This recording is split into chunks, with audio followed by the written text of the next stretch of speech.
This week on the Cameron Journal podcast, we're welcoming Donnie Marsh. He's a former youth pastor in the evangelical movement, and we're going to take some time to talk about what it's like growing up evangelical, being in the evangelical movement, and what it's like after you leave what can only be described as a really large, really elaborate cult.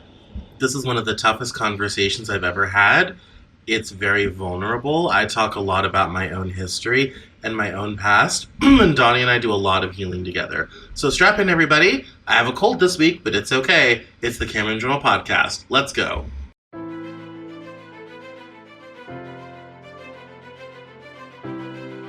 This is the Cameron Journal podcast. It's a place where we talk about important things. It's a place where we bring a little slice of the news to you. It's a place where we do important things, have important conversations. It's also things that I like to talk about. My name is Cameron Cowan, and this is the Cameron Journal podcast.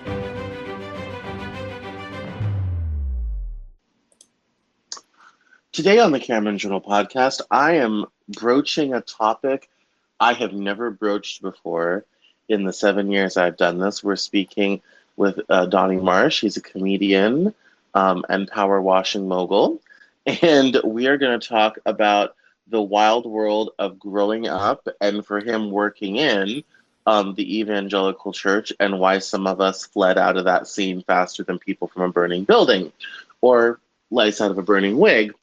And this is going to be an interesting topic because I've never talked about it before. I've never talked about growing up religious and homeschooled, and all that entails, and the cult-like atmosphere you end up getting drawn into, and how it just kind of causes a lot of issues with all of your life. So this is going to be a funny and serious podcast at the same time. So strap in, everybody, and welcome Donnie to the Cameron Journal podcast. How are you today? Oh, I'm doing great, Cameron. Thanks for having me on.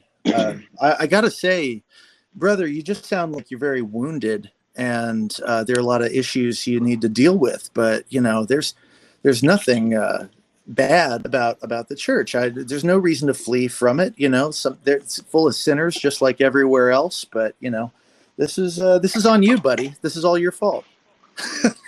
I feel so at home. It's like talking to my parents. Yes, absolutely. I'm sorry. Absolutely. I don't mean to give anyone PTSD. No, it's fine. I was waiting for you to tell me that I needed to go into a private room and pray about it. Yeah. Yes, and possibly attend a different Bible study with a new book being shilled by some pastor from somewhere back east. So I first of all, I thank you so much for welcome to the podcast.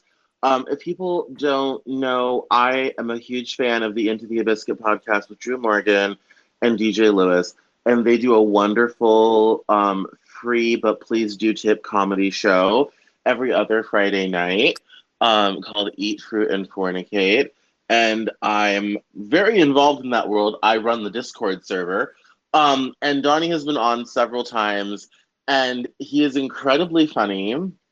He looks good with his shirt off, which is something I personally appreciate.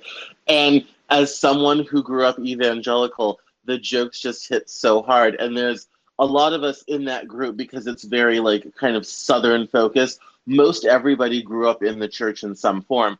And so it's all incredibly funny and incredibly relatable. He does these hilarious videos on TikTok with Drew, where he plays a youth pastor and Drew plays the worst kid that those of us who grew up in the church all had in Sunday school. It's absolutely hilarious. But today, like I said, we're going to be both funny and serious at the same time because I want to kind of have a campy conversation about what it's like to grow up in that world and why many people end up leaving. And so by way of informing both Donnie and the listener, I'm going to kind of tell my story first. And it kind of goes as follows. I was not initially churched. My dad's family, my dad went to Catholic high school, but his family was not terribly religious. Like many rich white people, they were religious for social reasons, not for moral reasons. And my mom's family was not terribly religious. And when I was about 6 or 7, my mom decided that I should grow up with something. And she had grown up Baptist, so we started going to various Baptist churches around town, most of which by that time, this is the mid 90s, were pretty heavy evangelical. And so that was the world I grew up in. That was my primary social circle. I was, I was involved in pretty much every church activity you can think of. I'm not going to name them because if you didn't grow up in it, all those acronyms will mean nothing to you. But I mean, I literally like won an award at a Bible quiz. Like that's how involved I was. The medal is somewhere in a box in my parents' basement. Um, and so, yeah, I grew up into high school, and I had everything was fine until I had a small problem, small itsy bitsy problem. I turned 13, hit puberty, and discovered I was really into other dudes.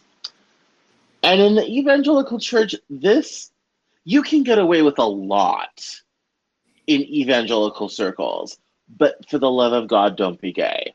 Like you can cheat on your wife.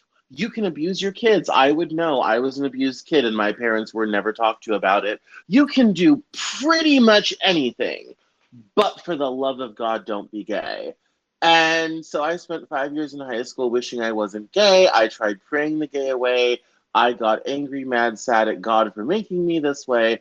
And I went to a small conservative Christian college in Florida called Pensacola Christian College, an institution from whose campus I am to this day still banned. And I reached out to someone to try to solve these very confusing sexual feelings that were coming to a head at 18 years old. I got expelled from that institution in 24 hours. They searched my cell, they searched my laptop, they separated me from my friends, they humiliated me in pretty much every way.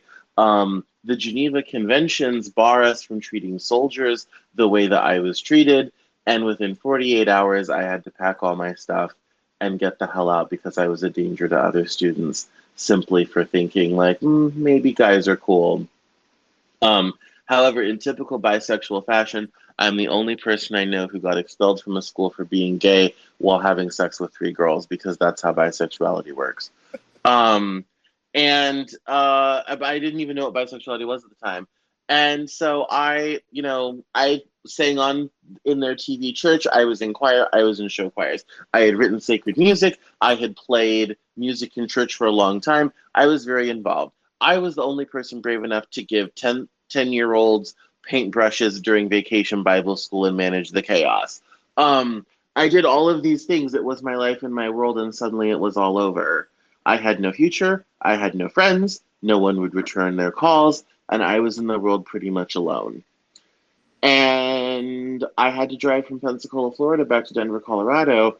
And by the time I got back, I decided that I wasn't that bad of a person, which means being gay must not be that bad. And I have not darkened the door of a church since 2006. I have never really talked about this publicly. I've never really written about it. But quite frankly, the theme of my work over the last 6 months has been talking about everything that I haven't talked about yet. And so that's what brings us to today. So, that was really long and boring, Donnie. I apologize. That was, no, it was not that long, and it certainly wasn't boring. So the reason I wanted to talk to you, and the listener should know, I literally mentioned him on Twitter. He DM'd me. We called and decided to do this. And that has all transpired in the last half hour. The reason I wanted to talk to you is because I feel like you have a special insight to some of the stuff that I was too young to understand. And I'm just trying to figure. I guess my first question for you is, what's it like growing up in that world and working in that world and like being in? I was never in because I was always different. I was brown in a white church. Like I was never in. What's it like being on the inside of that world? Open the curtain a little bit for those of us that were always shut out. Well, the first thing I would say is that I can only really speak to my experience and the particular like culture that I grew up in. There are a million different kinds of churches. Oh, yes. All do different things different ways and love to criticize each other and think that, we're better than the reason that no church thinks that it's crazy is because there's always a crazier church right down the street. And you're like, oh boy, it was a good thing we're not like them. They're really making a fool of themselves, Big facts. Yes. Yeah. Yes. And even within every church, people kind of find their own kind. So because I was usually involved in music ministry and youth ministry, I mean, we're really like smug, hip bastards who, we're too cool for everybody else. So we, I always found people who like had a subversive sense of humor and generally, believed all the main stuff. But like we knew that most Christian art was pretty atrocious. And, I remember getting really excited about the 2000 movie Saved with Mandy Moore, because it was like, oh, this is going to be a parody of Christian culture. And a bunch of us watched it together and we were like, oh, they missed it. They really missed it. Like this clearly wasn't written by people who have been in church recently. They just hate church. And so they're making a lot of jokes about it. But whereas the episode of South Park where Cartman starts a Christian boy band was written with such specificity that like we were on the floor. We were like that. They really nailed it. So yeah. Well, I mean, Trey Parker and Matt Stone grew up like we did, so yeah. I know them a little bit. You can really tell. Yeah. Another thing that's different about my background is that because I grew up in Florida, my parents became born again Christians in Clearwater, Florida, where I was born, and then moved to a small town called Bell. They lived in the Bell, Chiefland, Trenton area, which no one's ever heard of. It's 40 miles away from Gainesville, Florida. And on the other coast, yeah. Yeah. So Florida didn't really exist so much during the Civil War. So unlike a lot of churches in the South, there's no, we must honor our Confederate dead or anything like that. Yeah. It's not that kind of baggage. Florida is like the misbegotten child that the North and South had, and neither of them will claim. It's its own crazy thing with its own, so it was south of Orlando, Florida turns into New York. They just sawed off Manhattan and glued it back on the bottom. Yeah. My dad grew up Catholic in upstate New York and then had kind of dropped out of church when he was a teenager. My mom went to, I think, a Lutheran church when she was younger, but again, her parents weren't very serious about it. So they had just gotten married. My dad was 19 and my mom was 21. And they're working a couple of years, hadn't had me yet. When in 1981, when I was 6 months old, some random church put an ad in the paper that said that Jesus was coming back on a particular date very soon. Now, this was very popular in the late 70s and 80s. Even Billy Graham got into the action and wrote some books about, the end of the world, I think cynically as a cash grab, or because that's just what all, evangelicals believed back then. But my dad was really... The 80s were a crazy time. We should talk about Satanic Panic. Continue. Oh, yeah. So, so my dad was really struck by that ad in the paper. Now, he didn't know if he should believe that Jesus was literally coming back that soon, but he was absolutely certain that he was a sinner and that if Jesus was coming back, he'd be in big trouble. So he asked my mom what she thought about it. He showed it to her and she was like, that stuff creeps me out. I don't really like to think about it. And he was like, no, I think we should really think about what we believe. And so they talked a couple days later. She started to cry and was upset about all the things that she felt like she needed to be forgiven for, and which she wasn't wrong about. And my dad was also working for Merita Bread as a truck driver. And in the days before barcodes, you could sell the same rack of bread to a store twice and get paid cash for it. And he was doing that along with all the bread truck drivers. And they justified it because Merita was stealing directly from them, out of their paychecks. And Merita would look the other way as their bread truck drivers were robbing Publix and cash and carry blind. So he felt really sinful and was like, this is not right. I need to stop doing this and God would be mad at me. And so they prayed after he pulled out the Bible, the one Bible they had in the house. And he thought, I don't have time to read this whole book. Let me just read the end. So he skipped to Revelation. Oh no. Yeah. Skip to Revelation. All he could make of that was that I guess the end of the world is going to come, and the people who are right with God are going to be okay, and anyone who isn't has to stay on earth and be stung to death by scorpions or whatever. So Yes. he was like, we've got to repent. And so they did. They prayed together, and they felt much better afterwards. And then they started going to church.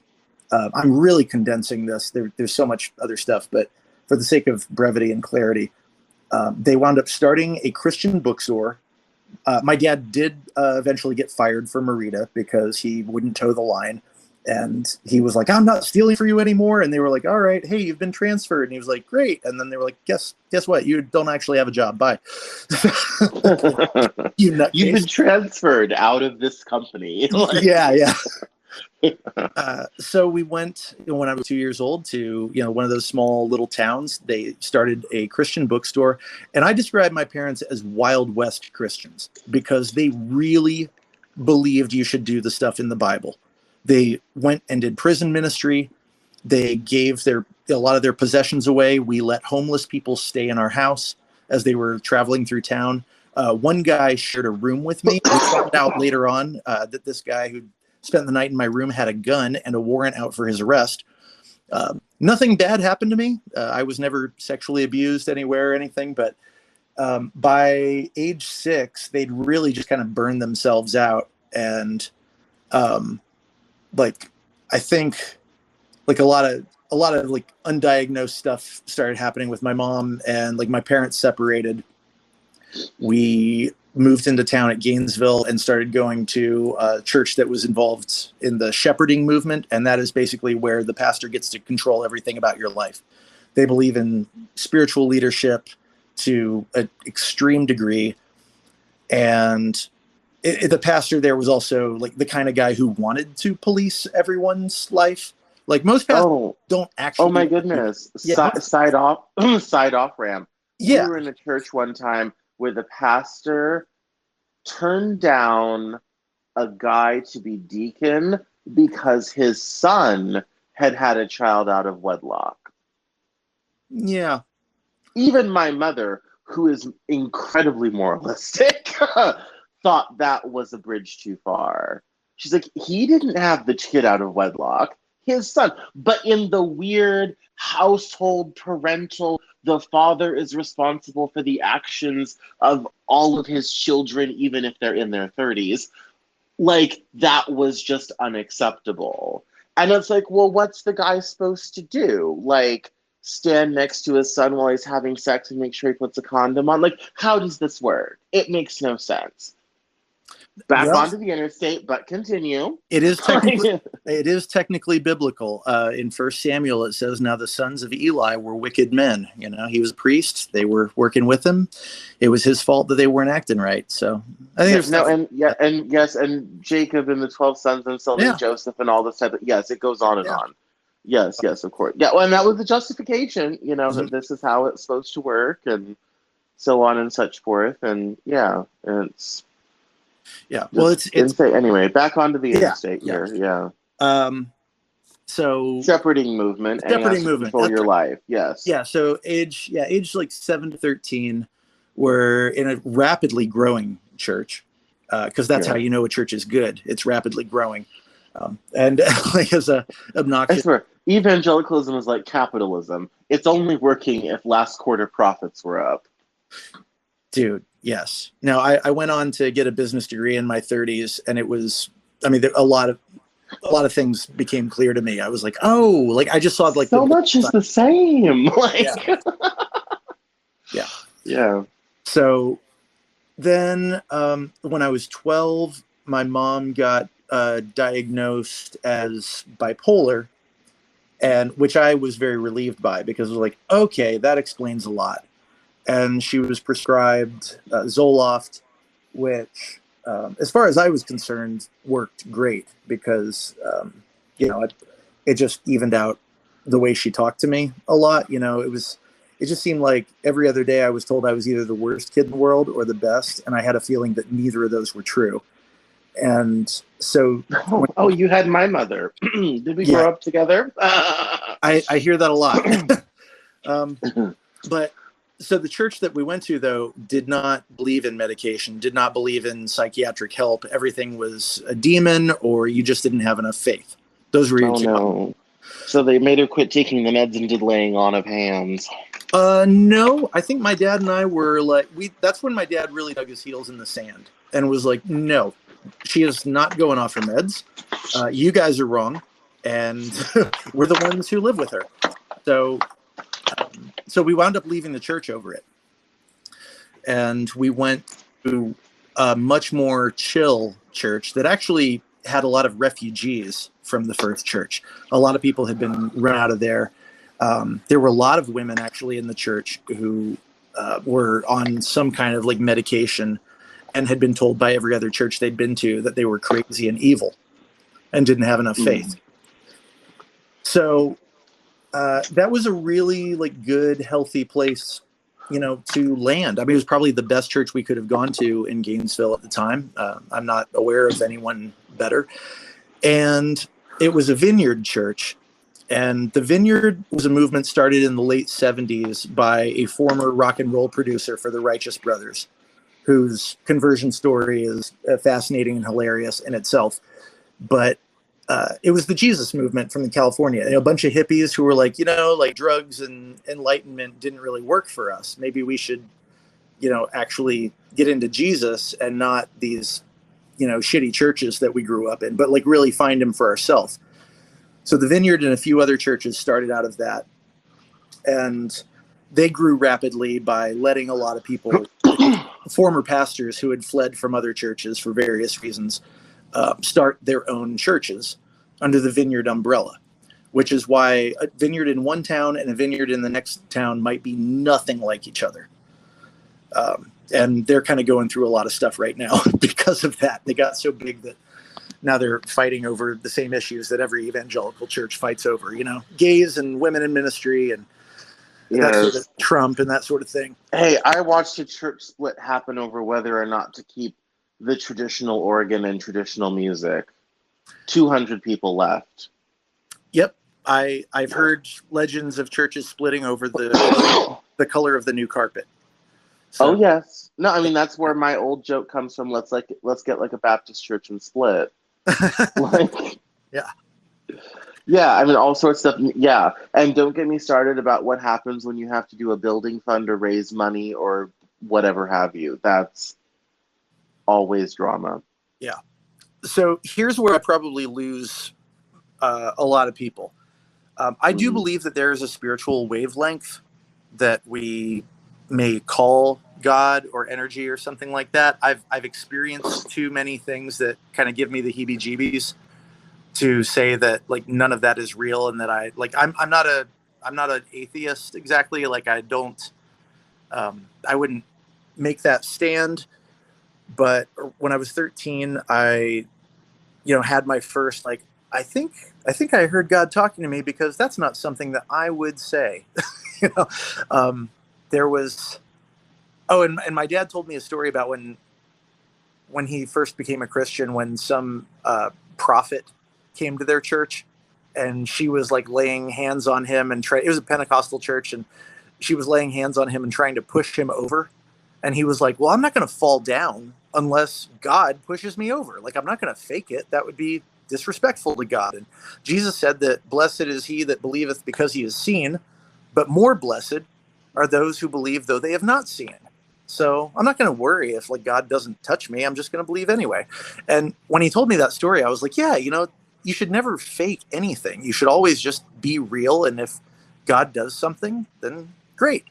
If not, don't take it personally. And so we went to this church camp where they were praying for a bunch of kids, and kids were speaking in tongues or pretending to, and falling down all over the place, because that's what had started happening in our church all of a sudden. And I was like, I'm not doing that. Like, I don't care how unspiritual I look. And instead I left the room where they were doing that, and I walked out into the woods by myself. And I was like, okay, God, I'm going to give you a chance here. you can like tell me if you're real, because I don't know if this is just something that my parents believe and they're crazy. And honestly, I wanted to believe that God wasn't real because I wanted to have like a fun time as an adult. So, and I felt like God spoke to me or said something to me and said, I am real, and I'm telling you this so that you don't do all the things you want to do and hurt yourself. End of sentence. Now, I don't know if like I just was internalizing stuff that was said to me or if like something happened, but I know that I felt that, and like not audibly, but I heard that distinctly. And my reaction wasn't, "Oh, good, yay, I had an experience with God." My response really was, "God damn it." You know, I was like, "Ah, God is real. Like I am accountable for my actions." So I don't really know why I, would have consciously made that up, but I still didn't really have like I didn't have good youth leaders there. I had some who meant well, but nobody really stuck around. And I always felt like we were neglected a lot in youth group. Meanwhile, my parents had My favorite got fired because his and the senior pastor's wife got in a cat fight. Oh, that's delicious. Oh, it was so like at the time it was just so crazy. And here's the sad thing. They fired this guy and his wife had just had twins. Oh man. And they were like 2 months old. And this was like a big church, so he was like getting paid well. And they owned a house and everything. And yeah, basically, I won't name names because these people are still alive. Like literally, it all came out that like the senior pastor's wife went to her husband and said, "He goes or I do." Guess who? I mean, it was just absolutely because the wives got in a huge argument and they ended up moving to California, and it was just terrible. The only nice thing that they did was that the well-heeled and wealthy of the church took up a collection and sent the man on his way with tens of thousands of dollars. Wow. I'm pretty sure my dad wrote a check with at least four figures, and other people wrote more. And so, yeah, that's just the sort of drama that goes on behind the scenes. But anyway, you've had an experience with God in the forest at church camp. Yeah. Oh, and I forgot, this is also very important. So homeschooling was really popular, or started to get popular in the 80s among Christians. Yep. My parents ate that up. My mom thought I was genius. I learned to read early on because there was nothing else to do. I started reading when I was 3, and they had a Christian bookstore from when I was 2 to 5. So there's nothing for me to do but read. And there were all these little Christian comic books, like really things that were very easy to read. And so they put me in kindergarten before I turned 5. Then they had me skip first grade. This was at some like little Christian private school. I did second. Then my mom homeschooled me through 2nd and 3rd grade in 1 year. She was like, "He's learning so fast. Who are we to stand in his way?" And then they dropped me back in to school at like in 5th grade when I was 8. So now how unprepared were you? Well, it really came back to haunt me in 7th grade when I encountered kids who had hit puberty, and I was 2.5 years younger than everyone else. Oh my, yes. That year was hell. That I was like 11, and yeah, I was 10 when I got into 7th grade. Turned 11 there. That was when I like started to fantasize about murder. Yeah, and it was I can imagine. It was one of those Baptist churches that had started their Christian school mysteriously after integration. So there were no black kids in the school. Yeah, if people want to know why the number of private and Christian schools skyrocket sometime in the late 60s, early 70s, there's some legislation several years before that has a great deal to do with that. Like, Yeah, I mean, yes, it's the first place that I heard a lot of slurs that I hadn't heard yes. before. From Now the imagine pastor's being sons. me biracial in that world because I went to a Christian high school. Yeah, it was also where one of the pastor's sons called somebody a faggot, and I didn't know what that was. Yes. I was just like, I'd never heard my parents say that. I'd never heard anybody else in church say it. I was like, what is that?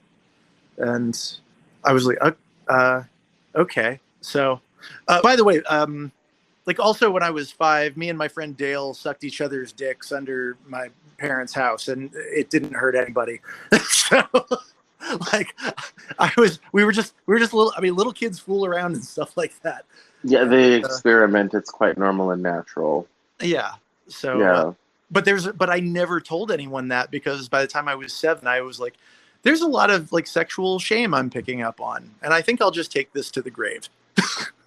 So No, I mean, same. I mean, my first experience with another boy was a guy I knew from church who was a couple years older than me, and I was very non-sexual, even like into early puberty, and he was the first person who was like, "You have a penis, like you can do stuff with that, like you've heard, right?" And I was over here being kind of like, "Say what? I yeah, have no clue what you're talking about. Say more," like sort of thing. Um, and my mom caught us. That was a humiliating night. Another story for another time. sure. Um, and yeah, yeah, it's a very odd sort of thing. But there was a lot of that sort of. I don't know if you saw this. There seemed to be a lot of like quiet sexual underground stuff going on that was very odd. It was just kind of bubbling under the surface. Very strange. Yeah, nobody talked to me about it. I was pretty oblivious to anything that was going on. Are you familiar with the True Love Waits movement? Oh, yes. Okay. Yes, yes, yes. Yeah. How lucky that started, like a nationwide abstinence movement started when I was in puberty. Awesome. Fortunately, internet speed Yes. getting fast. So, um, Yes. but yeah, it was, Yeah, when I turned 14, I got a laptop and broadband was installed in my neighborhood. Life was good. yeah. Yeah. It finally occurred to me 2 years ago, listening to a podcast called Straight People by a very funny Atlanta comedian named Ian Hebert, that like how lucky I was and what my life would have been like if I'd been gay in church. I It don't really, recommend doing that. really had, I mean, it had occurred to me that I was lucky to be male in church. I was lucky to have been white in society. Yes. And Yes. but it hadn't really sunk in. But he said something that he said, straight people always want to think that gay people are doing great and we're happy all the time and we're awesome now. It's like, and it's not great. No, it's Oh, alcoholism, depression, medication, hmm, um, people who mysteriously commit suicide for no apparent reason, but everybody's kind of like, yeah, the depression just got to them. hmm, And a lot of people in the church think it's because being gay is unnatural. And it's like, no, it's how society treats it, and yeah, it's how you people talk about it. yeah, And younger people don't really understand what it was like before about 5, 10 years ago. yeah. Matthew Shepard was killed in 1989 in Wyoming. He was from Colorado, and I was 11. So, as a young queer kid, that was what I thought happened to gay people if you talked to the wrong person. You ended up dead tied to a fence in Wyoming. And I grew up in Denver, so the drive wasn't very far. Mm. And I mean, I've said for years and years, I've never said this publicly before. This is the day where I'm going to say a lot of shit that I've told friends that's going to be public. I've told friends for years and years. I grew up with people who would rather have dinner with Satan himself than know a gay person. Hmm. And that includes people in my family. Um, and I mean, I watched people make a joke one time that lesbians shouldn't be allowed to have pronged plugs in their home if there's no man present then they shouldn't be allowed to use electrical appliances somehow. And they thought this was incredibly funny. I don't really get it to this day, but they thought it was really funny because, gay people are just wrong and bad and unnatural. And, if there's no penetration going on in their home, then it shouldn't be for anything. And it was just, yeah, it's just so stupid and dumb and petty. And, every day, every week, you're desperately wishing that you can do one more altar call or be more pious or study harder, and somehow the gay feelings will go away. And for me, it was double confusing because I was still attracted to women. Because yay, bisexuality, I can never pick one side of anything. Um, and, uh, and you just desperately hope that all that stuff goes away, and it just doesn't, and it won't. And there's all this thing against it. And what's even worse is it ends up becoming your worst secret because there's no one to talk to. There's no one to go to because you know what happens if you do. Yeah. And when I finally did, I got drummed out of the course. So my worst fears were immediately manifest. So yes, if you're going to participate in this world, it is good to be straight, white, and male. So you qualify. Congrats. Yeah, I was dealt some really easy cards. So I certainly don't mean to come off like I'm complaining in a way that's it doesn't recognize that other people have suffered a lot more. Also, like in defense of No, not at all. yeah. This culture is deeply traumatic for all involved, and even those with the high. Like, if I'm at the bottom of the privilege and you're at the top, we've all suffered. Like, we're all still in the shit. We're just at different levels of shit. Like, no, this world is deeply traumatic, even for straight white men. Yeah. Yeah, they just tell us we're being little bitches about it. You do hear a lot of that. So yes. So we're up to high school. What's happening now? Okay, so at 14, I was put into college to dual enroll, and I promptly flunked out. Oh my. Yeah. Yeah, that's a lot. Yeah, I was not ready for that at all. In fact, while my mom had been homeschooling me, I was literally homeschooled every other year. And then in between those years, we would try a different Christian private school in town. Oh my. So on the plus side, I got to reinvent myself a lot. On the downside, I failed every single time because I was way too young.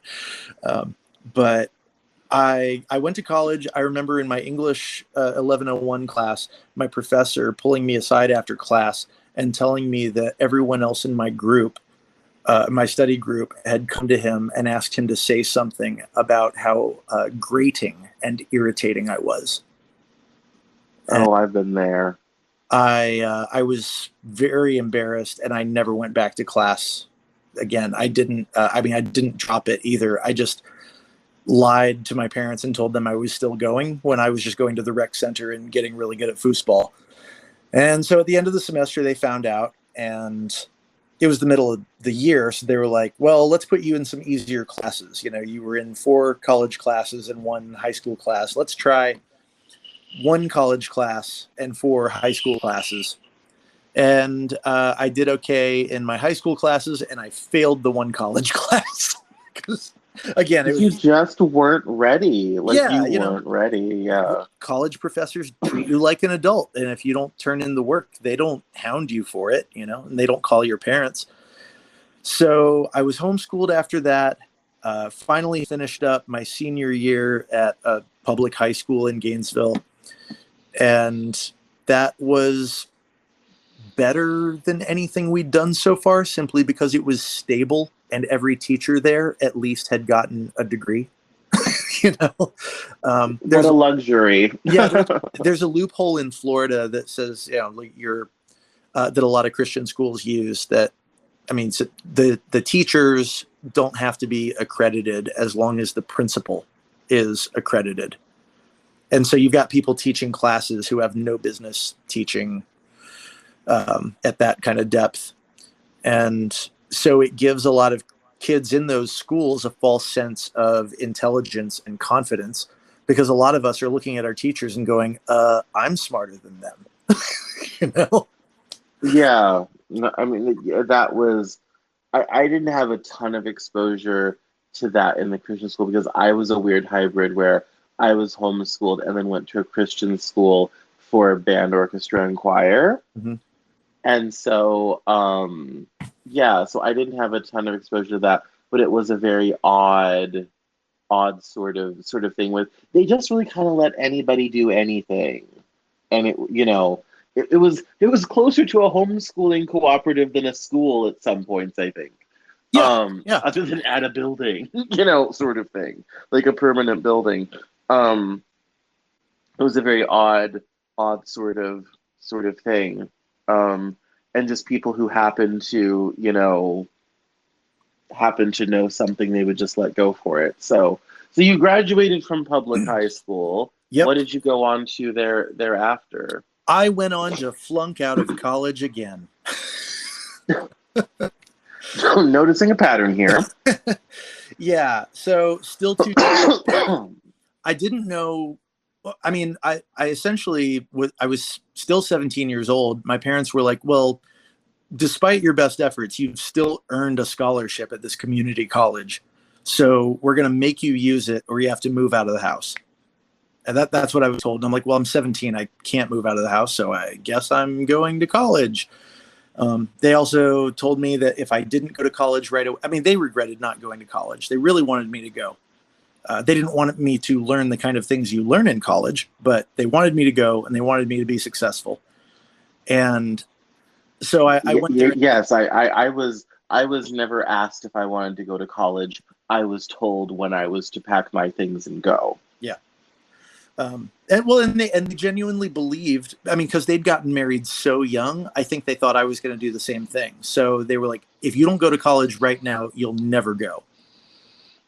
Yes. Yeah. My dad gave me that lecture all the time. Yeah. And when I got expelled from Pensacola and came back and then went to University of Northern Colorado, the pressure was on in those 3 months. He forged my signature on my college application. I didn't actually want to go. I was kind of done with the whole idea. And my dad's like, no, if you don't go now, you'll never go. You'll never go. And so then, yeah. So then I got schlepped up there. So, yeah. Yeah. Most of these things I'm talking about, my parents now realize are a mistake. But, how fortunate for you. Yeah. But, mine have not gotten so enlightened. It's been 15 years. Yeah. Well, we're still tussling about some pretty heavy stuff right now. So, but yeah, so I flunked out of college, but by that time, so every year or every summer I would still go to youth camp and I would have this some kind of experience that I felt like was the presence of God. Like I was absolutely sure that God was real, that God deeply cared about me and wanted to use me in some way. And so you had the typical Bible camp experience. Yeah. Yeah. Yes. Everybody comes back feeling really close to God. Yeah. Well, so there was a youth pastor in Jacksonville who led that camp, and he was, as far as I was concerned, the closest thing to Jesus that I had ever met. He and his wife were really, genuinely kind people who really cared about kids, who were very open and vulnerable, and absolutely had their hearts in the right place. And so, that's the main reason I stayed in church for so long, was that I was fortunate enough to know a lot of people in church who were actually very decent and caring people. I wouldn't have stayed if they'd been monsters, or if I'd stayed in the, really controlling church that I was in earlier. I would have fled very quickly. So being under church leadership who I thought was, very reasonable, and I could see that at least they were trying to be the good guys. I didn't ever really judge them, and they were very influential on me. So I decided, or I felt like God had told me at that point that I should be a pastor. And so we were at this very I'll just say very strange to any outsider. It was strange to me. I got weirded out by it. I went to a Morning Star conference with the rest of my little group that I was a part of. again at 17, and there were 200 kids in this auditorium that seated 3,000 people, and they could see that the teenagers were not having a good time, and we were just super bummed out by all the people around us who were blowing shofars and waving flags and getting their shunda hunda on. And I mean, one guy made us give a clap offering to the Lord for 10 full minutes, and this was supposed to be spiritual somehow. Oh my goodness, it was exhausting. So many flashbacks to so many things I went to. Yes. So they put on a special service. To their credit, they were like, well, let's do something special for the youth. And so that every main speaker, like many of whom were billed as, you know, the prophet so-and-so or the apostle so-and-so, yes, spoke and prayed for us. And the guy who I wound up getting prayed for is named Bob Jones. He's not of Bob Jones University. He is the prophet Bob Jones. And he told all of us in the room that we were going to lift our hands, and he said that we were going to feel the wind of the Holy Spirit in the room. Now I was like, oh, this is bonkers, but this is at least funny. You know, like, okay, let's do this. And so we raised our hands and closed our eyes, and he said, here it comes. He said, now, whenever you feel it, I want you to mark the finger that you feel the wind on, and I want you to sit down and take your seat. I'd never heard of this before. So I was like, okay, well, I'm not going to fake it.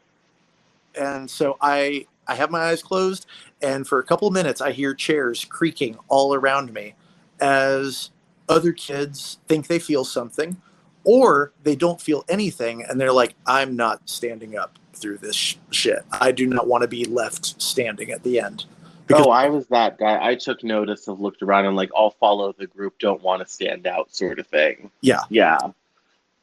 Well, I faked a lot. See, you were honest. The one thing I love about this story is you're like so like honest and real and like not faking and waiting for stuff to really happen. I was the total opposite. I was all about fake it till you make it. Said a lot of things that I never actually felt like. Yeah, like, you're a better person than I am. Anyway, you're standing up there waiting for the Holy Spirit to happen, which if someone is nice to the prophet, they'll just turn down the air conditioning so you feel some air.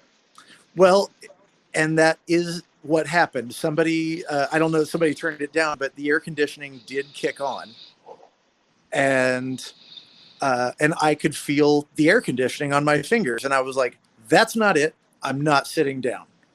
More kids keep sitting down. He says, okay, now, and he had started to kind of like readjust the thing. He's like, now you may not feel the wind exactly. Maybe one of your fingers will feel a lot colder than the other. And I was like, I'm not doing this. So he says, okay, open your eyes. Now, after he does this 2 times, I look around, and to my horror, I am one of only 5 kids still standing.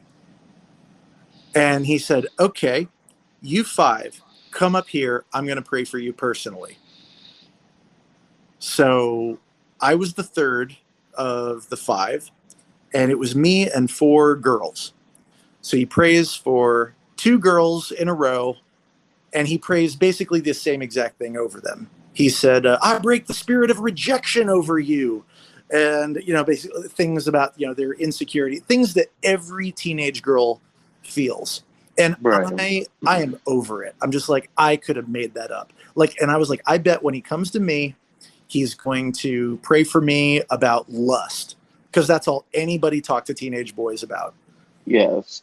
Oh, are you so many church camp lectures about not masturbating and sex and staying away from women and all this type of thing constantly drilled into your heads.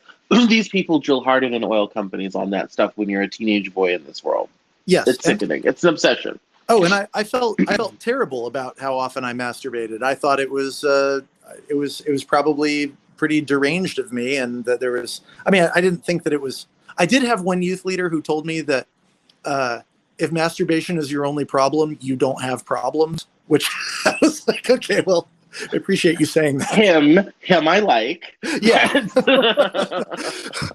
Yes. Yeah. So he came up to me and he was quiet for a second and he stared up. He's a little guy who looked like he'd just gotten out of the Waffle House. He stared up at me and he said, "Son, you have a spirit of fear on you." And I felt shook. I was like, I mean, I felt chills. I was like, I know that, like, I really did struggle with fear a lot, especially when I was little. I was terrified of the water. I didn't learn to swim till I was 9. It was a real struggle. I was scared of not just of what everybody thought of me, but like just random physical activities. I was scared of the ball for a long time in sports. I was scared to ride my bike. I did everything later than other people unless it involved academics. And he was just like, you're not going to deal with that anymore. Did I break that over you? And he said some other stuff that I don't even remember. What I do remember was that he said, "Do you still not feel anything?"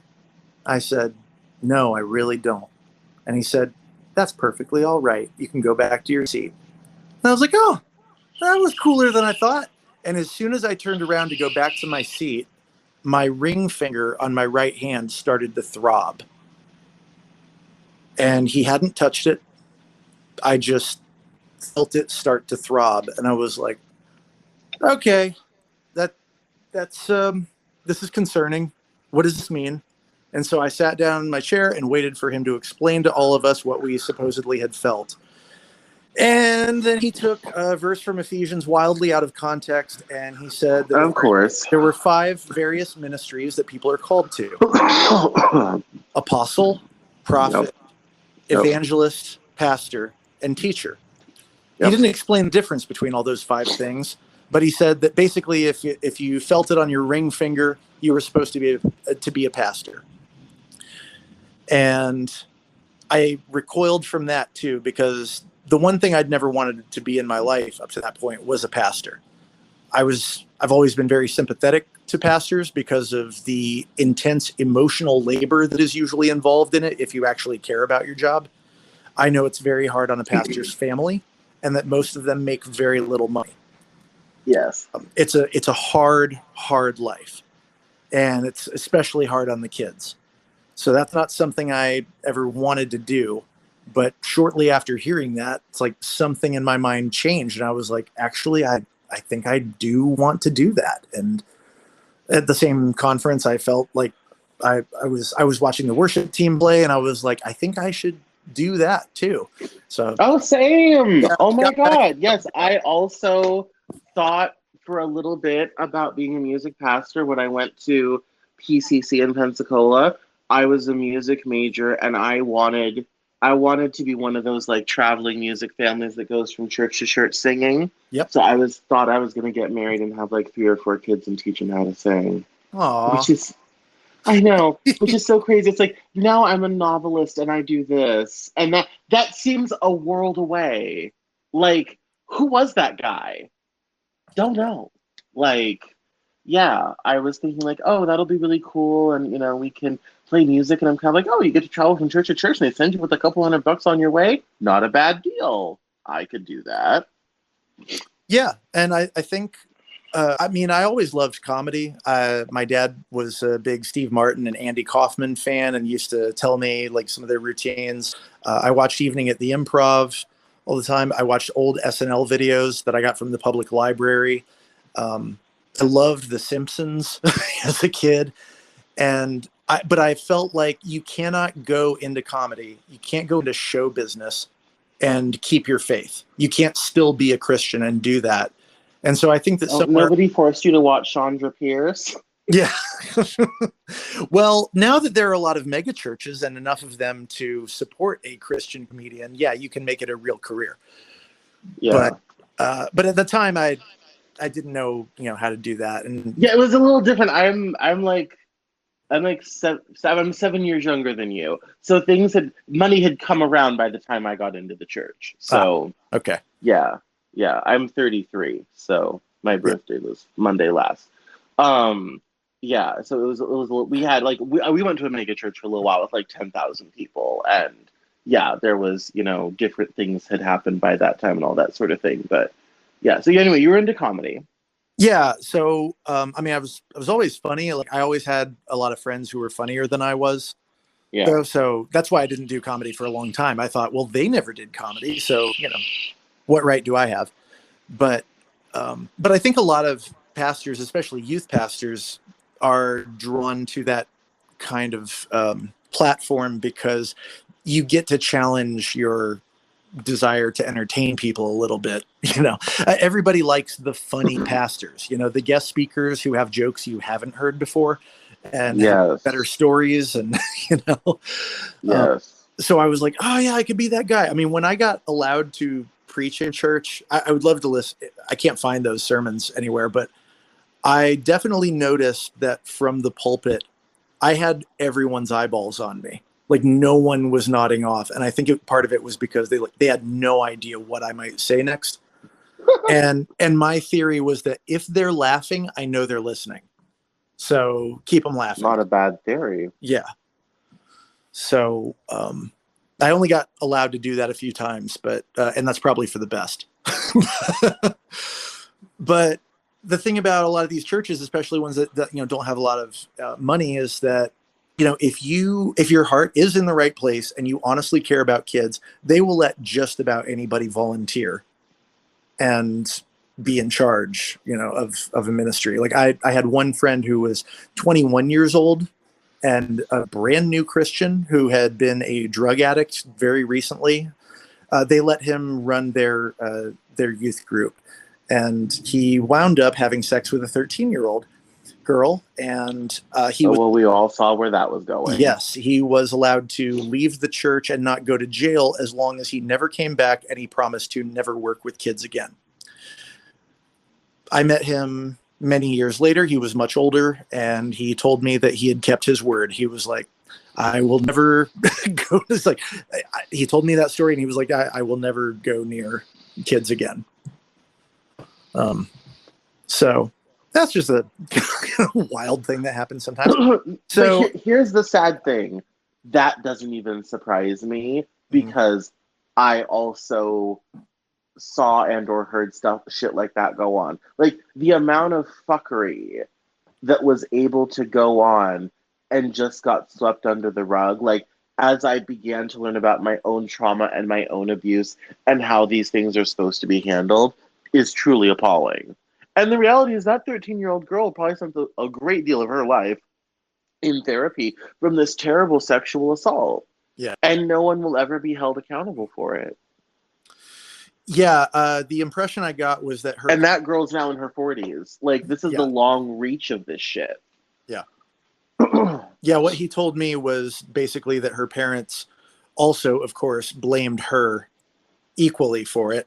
They were like, we know how she is. Yeah. She's a child. Right. I mean, but I say that, I don't mean to interrupt you, but I say that because the dichotomy between the evangelical world where it's like, well, if you promise not to do it again, we'll let you go, and what should actually happen, this is what is so discordant about that world, is that somehow in this context, your story is okay and normal, and I'm nodding along being like, yeah, that's the type of thing that goes on. And then my today brain comes in and says, no, we need to mention, like, this poor girl was sexually assaulted. No one's going to be held accountable for it. And oh my God, her parents blamed her. That's so typical. And this person has had to live decades of her life with this terrible thing, and has had to go through therapy to recover from all this sort of thing, probably. Like, this is why this world is so traumatic. Yeah. Also, like, I mean, therapy is great, and I'm really enjoying it. So like, it's not something anyone should be ashamed of doing. But it's,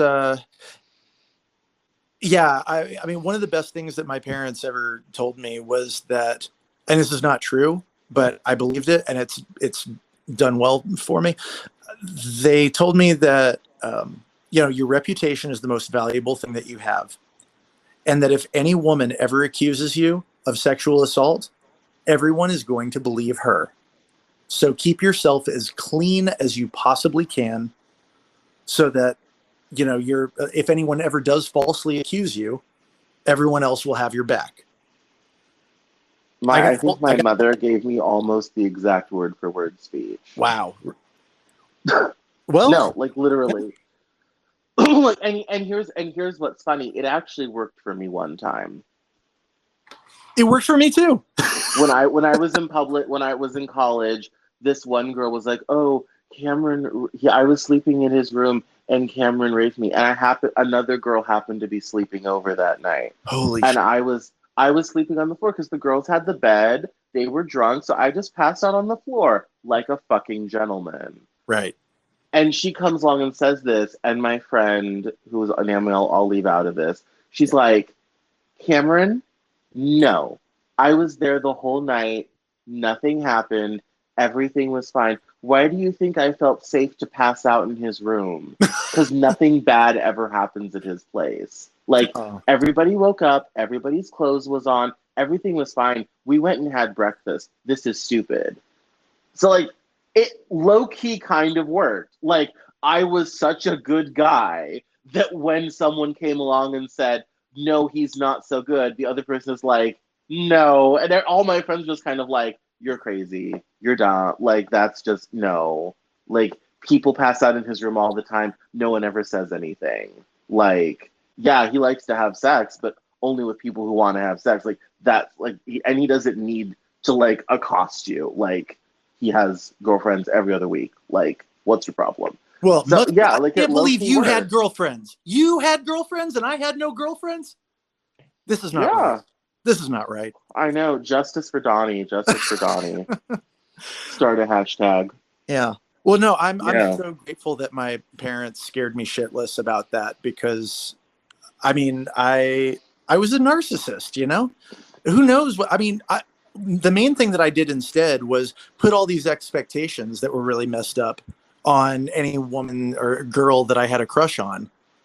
And was just like, why doesn't she like me back? Like, I'm such a good guy.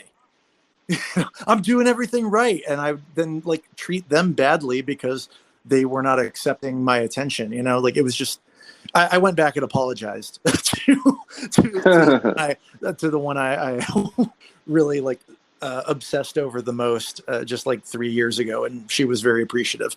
We were friends for a long time and still are. But I mean, there was always that cloud hanging over her of just like, when is Donnie going to decide he's interested in me again? And then put all this unnecessary pressure on our friendship, Yeah, I kind of had the opposite experience in terms of, and this is kind of like early sign of autism, is I was kind of like the person like quietly in the corner, and then like a girl would say something or do something or act interested, and then I'd just be kind of like, "Oh, like, oh, okay, like, that's cool, like, you like want to do that." Like when I went to college, my dad went to Costco and got me a huge industrial box of condoms, and I used them in 2 months. And like literally, I think I had sex the first week, literally. It was the very strange thing. But like, here's the thing: like, before I got to public college, I like girls in church never really paid that much attention to me. So it was such a change to go from a world where I was like not dating material to go to a world where like I was getting hit on by girls in English class. And girls were like, "So we should go to dinner and a movie on Friday." And I'm like, "Say what?" Like, it was just such a different sort of thing. And also for sex to be so open, because all these kids had gone to public high school, they'd been fucking for years. And, I went to public college. I was only a virgin for a week. My virginity did not last long. But like, I showed up and it was still, this whole, like, all of a sudden it was like sex was cool and normal and everybody was doing it. And, girls were kind of like, "Look, a man, there goes one now." And that was me. It was just, it was, very confusing all of a sudden. And yeah, I got bitter about women not paying attention to me in my late 20s and early 30s. That would come later. But I got there. I was just late to the party as usual. Yeah, it's a very odd Odd sort of thing. Odd sort of thing. So now you're in your early 20s. Yeah. And yes. I did the Vineyards 2-year seminary-ish kind of thing that they had just started. Yes. I don't know if it's still accredited anywhere. There was no Greek or Hebrew that you had to learn. It is a fast track. Let's get you out the door and plant a church, and it will either succeed or fail, but we'll get you out the door. Like, we just want to throw as many darts out there as we can, and for as little money as possible. Yeah, they're trying to be very efficient. Some would argue it's also wildly negligent, but the pastor, or like our pastor, knew that like I was deadly serious. He did ask me, he's like, "You're not just doing this as an excuse to not go to college, are you? Because you should really go to college." And I was like, "Nope, I really feel called to be a pastor. I want to do this." And he was like, "Okay." So while I was doing that, I was becoming more involved in the youth group. I have some younger cousins whose parents got divorced around that time, and suddenly I was a lot more invested because I wanted to be for them what no youth leader I'd had really been for me. You know, someone stable and someone who stuck around. And I think when I was 17, I also read the Mr. Rogers profile in Esquire magazine that the biopic with Tom Hanks is based on. And it really had a profound effect on me. It was like I suddenly had empathy in a real way for the first time. So I really just, I don't know. I figured, like, if you want to be godly, if you want to do like whatever God's plan is for your life, you can't really go wrong by helping people in a tangible way. That's an interesting I'm sorry to interrupt you again. I'm so sorry. Yeah. There's an interesting there's an interesting journey here. You described yourself as a narcissist a little while ago, and then you said you read this and you kind of gained empathy for the first time. What did that feel like? I was a kid always filled with self-doubt and no sense of self-worth and self-value. So I honestly, LOL, can't relate. But what did it feel like? I mean, it was devastating. It was heartbreaking. And I had never really gotten Mr. as a kid. I thought his show was incredibly boring and the puppets were creepy. But the way that his philosophy was explained and the way that he would take time to talk to individual people who were visibly very troubled, the kind of people that I didn't know what to do with and church didn't know what to do with. It's like, ugh, like we're afraid to even pray for those people to get better because they clearly won't. It was just like, I was like, wow, no one in church has ever loved me that way. And here's this guy who's made his whole life about that. And it really kind of shone a light to me on my own selfishness. So that selfishness would return quite from time to time. And I was pretty oblivious to a lot of things, but there have been certain times in my life or experiences or things I've seen that open my eyes suddenly to like, oh, that's a thing I've never thought about before. And I've been wrong this whole time. So like watching Anne of Green Gables on PBS when I was 9 or 10 showed me that girls might be people because this likable female protagonist, which I'd never seen that before, I related to her more than any other character in that show. And I was like, oh, she's me. Like I was a misogynist. I did all the, oh, girls are yucky, gross. Let's, ban them from everything me and my friends are doing for no good reason. And people thought it was cute. They were like, oh, you'll like them one day. And I was like, I will not. But for some of us, that would have been a true statement, which is not even true for me because I have only dated women. Like I did kind of fail at being bisexual because I just keep dating women. But yes, that's an interesting thing that like how things like that impacted you. My experience was different. I spent a lot of time around women because my dad was gone a lot. He travels a lot for work to this day.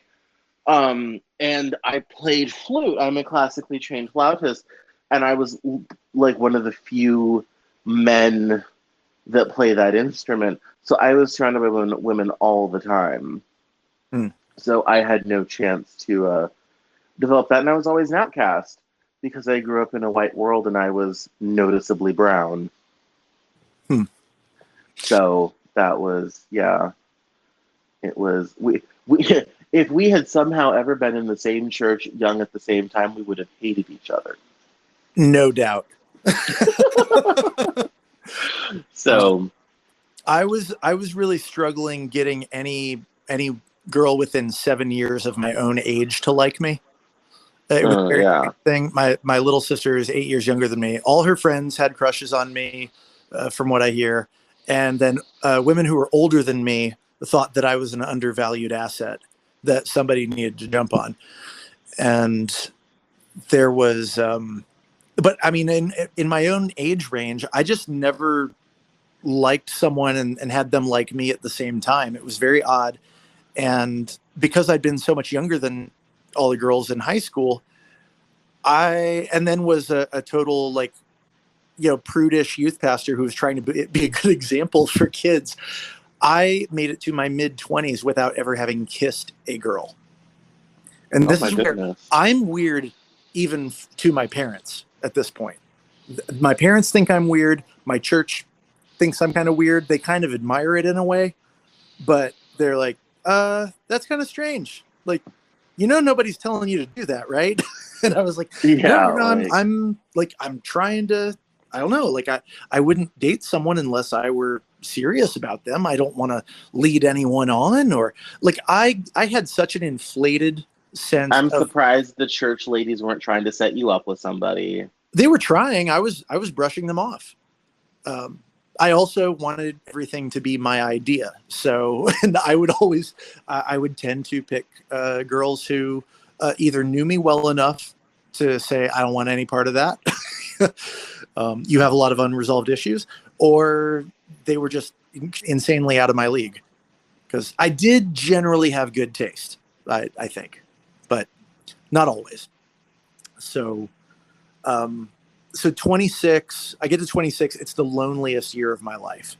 It's being single. LOL, same. Being single was really starting to wear on me. I was starting to get really depressed. It's the first time I started to really drink a lot. And I was also, like, I was in a little band for 3 years around that time. And I was trying to chat up some girls, and like one of them had said, yeah, sure. And then she ghosted me, and I was like, hey, what's up? Why'd you ghost me? And she was like, oh, sorry about that. I've been really busy. Also, God told me not to date anyone this semester. And I was like, Well, oh, if there's ever been an excuse used by a girl to not go on a date on a guy, that's always a high quality one in those circles. God's just had it on my heart that I need to not do this right now. Like, or there's a different path available to me that doesn't include you. Like, yeah, yeah. yeah. She So tried to let you down softly. she tried, it's as best as she could have done. But like, I also had She friends. opened a parachute for you. It collapsed, but she tried.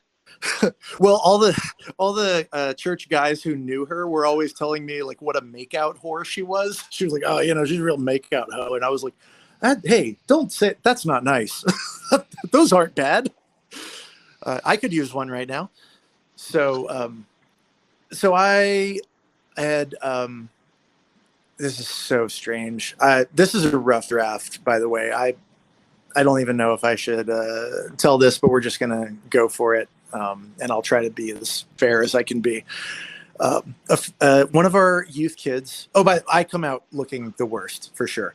One of Yes. my senior youth kids broke up with his girlfriend. Mm. She was a senior in high school. By this point, I am 26, about to turn 27, and even after they break up, though, she keeps coming to the youth group.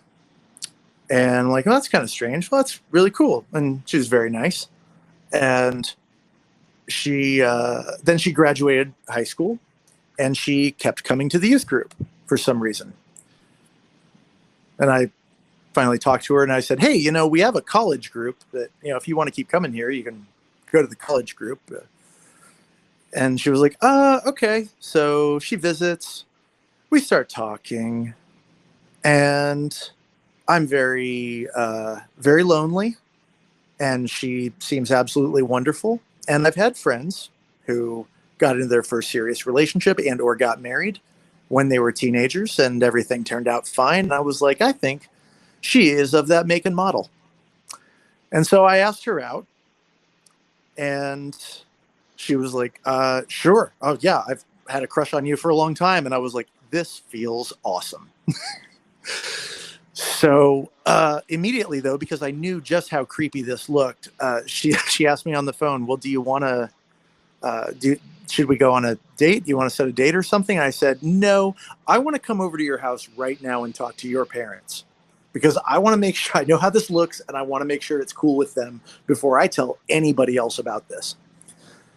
So I went over to their house, talked to them, and her dad told me very bluntly, if you were any other guy your age, we would not let you do this. But we have a lot of friends who know you. They speak very highly of you.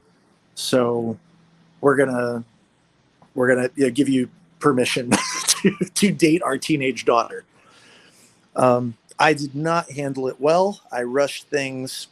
You could say I told her after day 6 that I loved her and wanted to marry her. Oh no. Which some have told me is hasty. Just a little. Even Kim Kardashian doesn't work that fast. She waited a month. I was so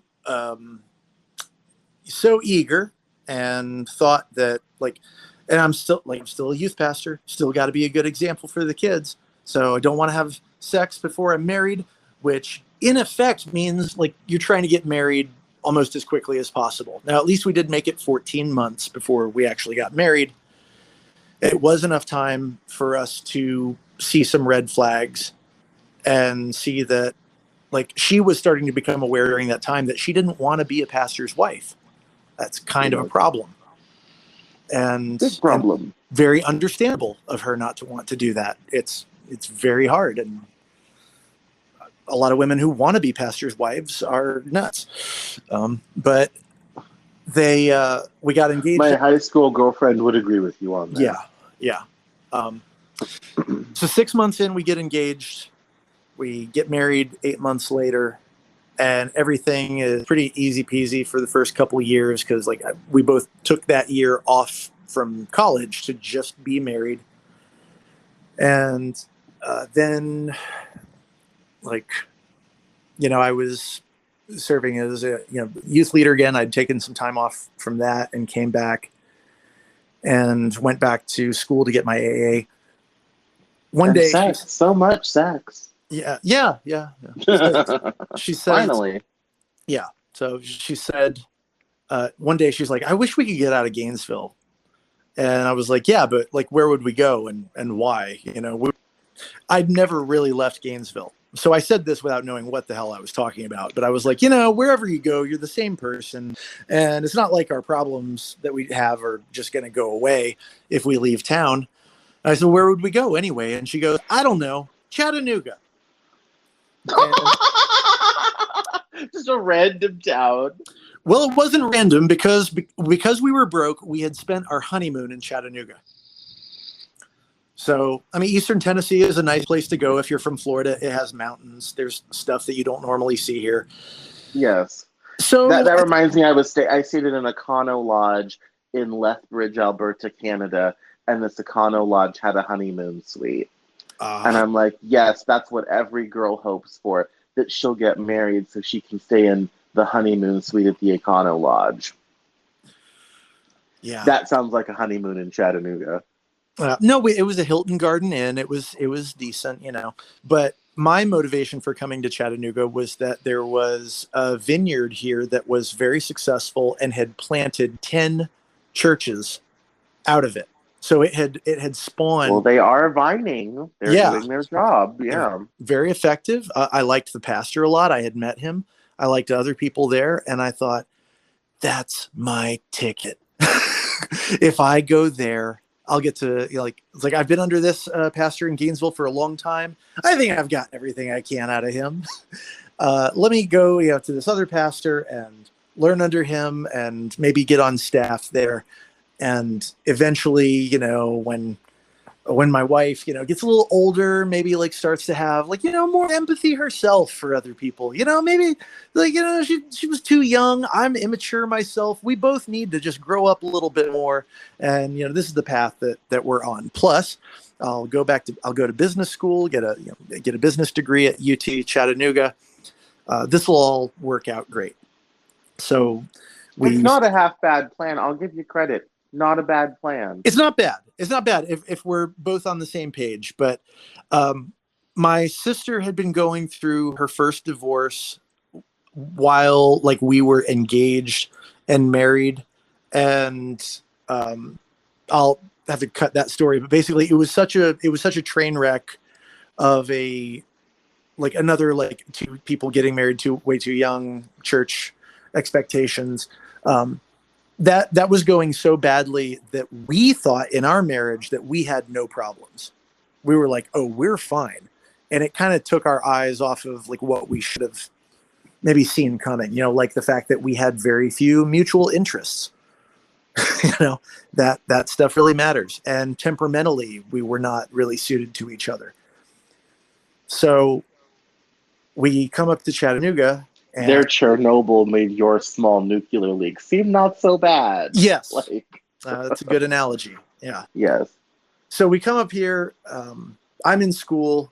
By this point, both of us have realized that we might actually never be happy together. And we're doing the thing that we know to do, which is just stay married, take a deep breath and stick it out and hope it gets better. And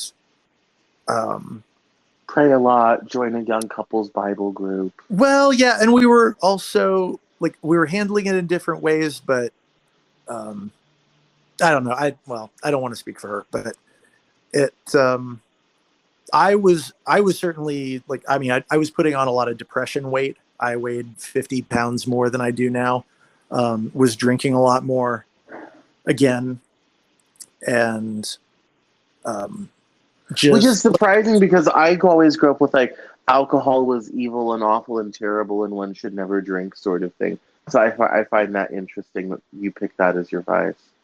Yeah, I think it was that and porn were the two things that I kind of allowed myself because I guess it had to go somewhere, I was, yeah. I never, my parents left the church shortly after I was summarily thrown out. And then when I turned 21, my dad was like, thank God you're 21. I'm going to buy alcohol for the first time in 20 years. And left. Wow. He immediately went to the store and purchased alcohol. It was quite entertaining. And now they drink. It's so fun. I might come in and my dad's like, would you like a cocktail? And I'm kind of like, why, yes, thank you, I will. So, yeah, it's funny because I always grew up with the alcohol is awful and evil, and now my dad's making me a drink. What a change. Yeah. So you're drinking, you're a bit overweight, things are not going well. Yeah, but you're trying to stick it out. Yeah. So I wasn't actually she had asked me when we first got here to please not be so involved in the church again, because she felt like I just get taken advantage of. I'm too nice. And Same. She wanted me to kind of focus on myself. I think she was also hoping I'd, get in better shape and drink less and, be, I don't know, get on the same page with her interests, which I just couldn't any more than she could in mine. We just didn't like doing the same things or being around the same people at all, barely. So, that age difference that didn't seem like a big deal when we first got together really, clobbered us later on. I mean, that's a 9-year age gap. That's hard. Yeah. I don't, there's a whole generation of people. My grandma got married in 1955 to a man that was 11 years older than her. Yeah. I can't even imagine. Yeah. And He was practically my age when they got married, and the mind whirls. Yeah, my grandmother didn't know what sex was when she started dating my grandfather. He had to explain it to her on a date, and she thought he was a liar and a pervert. There was a Golden Girls joke about that. Oh.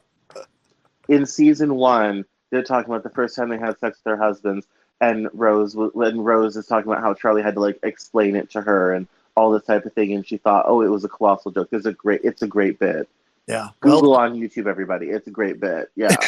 It's But that was that generation. I mean, that was that generation of women. That's why it was funny, is because there was a whole generation of women that went through that. So, yeah. Yeah, I was just, I mean, with the age difference, I was trying my best not to be a condescending asshole all the time. Yeah. And it was just very, very difficult because like I'm exasperated and, you know, we're both unhappy. And, you know, there's some things that like I kind of think like we have not spoken since like a year after the divorce. And there's some things I'm not really comfortable saying unless it's cleared with her, but no need. Yeah. But yeah. So during that time, that's around the time that like I'm starting to really, because of a lot of prayers that aren't being answered and experiences that I'm having and empirical stuff that I'm reading for the first time, I'm really starting to have my faith seriously challenged. And around 2013, I remember watching a Tim Minchin video of a song called White Wine in the Sun. And it's about why he's an atheist. And I watched it while drinking a glass of scotch, and I started bawling because I realized I agreed with him. I agreed with everything he was saying. And it was kind of like shattering. And I've never had like a single deconversion experience. It's been like a very long process. But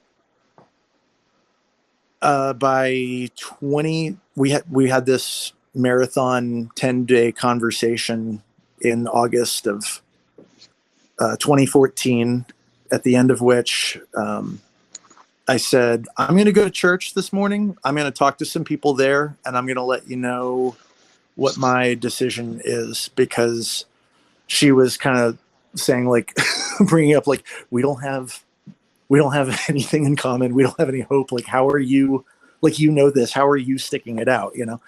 And so I went to church and I told a friend there everything, all the like most personal stuff. And I was like, this is what my marriage is falling apart. I have a Pornhub premium subscription, and I'm on a first name basis at the liquor store. Yeah. On that friend, and talking to that friend, and he didn't even say anything back. He just listened and said, wow, a lot. By the time I was done talking and hearing myself tell the story, at the end, I was like, what are we doing here? Like, we should have split up a while ago. We're just torturing each other for no reason. This is never going to work. And so came back and I said, yeah, I think I'm done. And she was like, yeah, me too. I was like, okay, well, great. So, you know, we both called our parents the next day.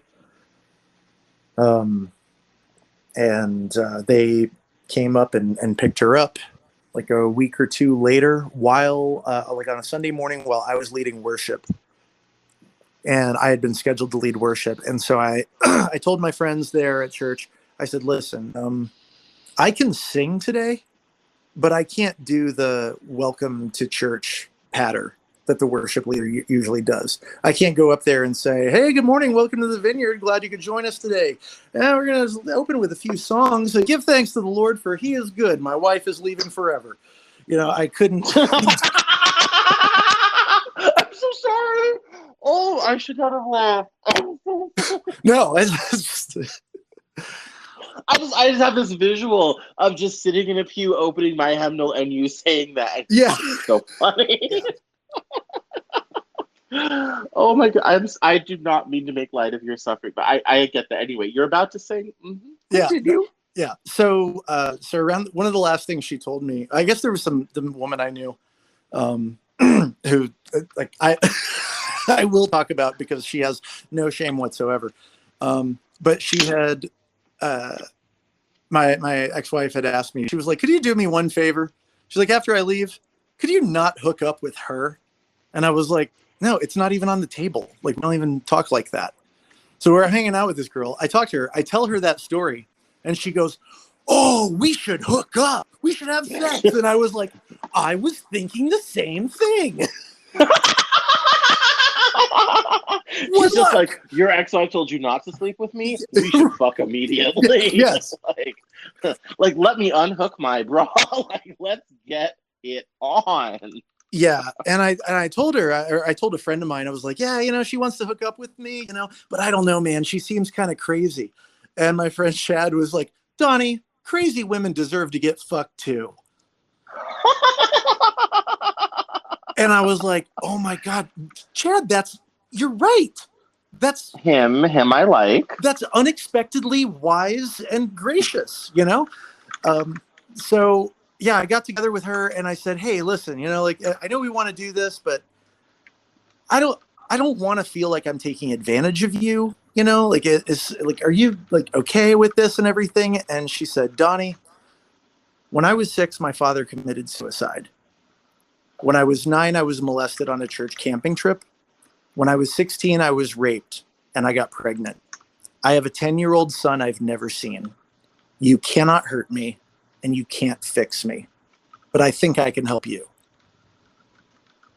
Wow. And I was like, you are the kind of woman that men write songs about.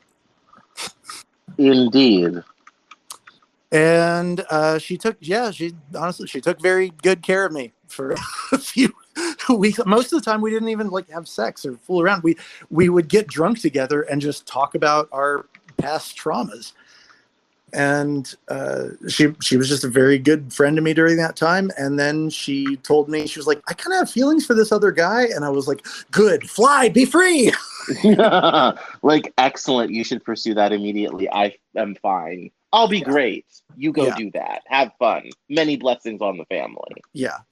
So, from what I know, she's some rich guy's mistress now. I don't know, but she seems fine. I would talk every once in a while and she seems okay. But that was, and then I just had to learn basically how to date, and I was really, really terrible at it. And I mean, I'm very blunt. I will just communicate very directly. I talk about what stuff I'm into very early, probably too early in a date or conversation. But no, I think that system is far healthier. That's how queer people do it, and I love it. Straight people are always subterfuging and all this type of thing. Queer people, literally in the first conversation, what are you into? What are your kinks? What's your thing? Oh, okay, cool. Few things in common, few things not, but I think we can make it work. Like, yeah, like that's how it should be. I think everybody should do that. Yeah. It clears so many things up. I mean, my proudest moment on a date was actually one that didn't go well, but I'd been set up by some friends from church with another, friend of theirs who'd just gotten divorced. And she showed up 15 minutes late to the date. And I just kind of felt like people don't show up 15 minutes late to something that they're excited for. So 5 minutes in, we're not really hitting it off. And I asked her, I said, I'm not really good at reading people, but I kind of feel like I just don't do it for you. And she was like, yeah, I'm sorry, you just don't. And I was like, great. Okay, now we know that. We can just eat dinner and go our separate ways after this. Like all the pressure is gone. Yeah, that's perfect. That's fine. So I was like, yeah, you can say things like this. And also, I can say things to a woman at a bar at 2 a.m. like, hey, you've been standing here for about 5 minutes. It's 2 o'clock in the morning. I think we both know why we're here. Do you want to go make out in my car? And that works too. Yes. Yeah, absolutely.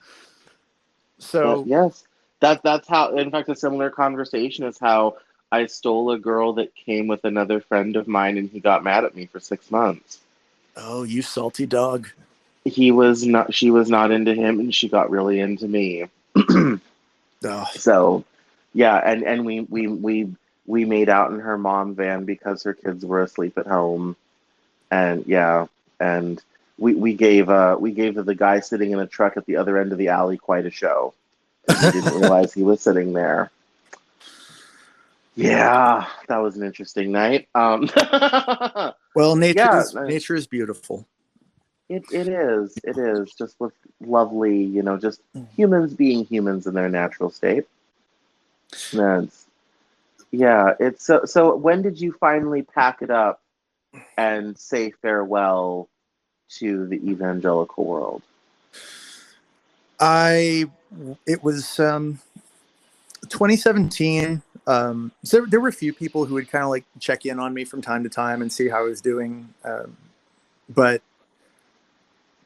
I was one of very few people who were divorced in a fairly small church, and Right. churches are generally geared around married couples and families.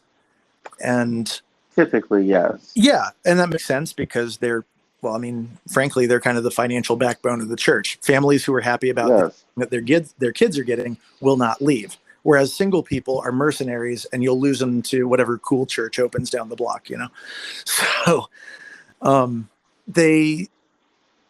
So I did talk to one guy, and I told him like, yeah, I tried LSD recently.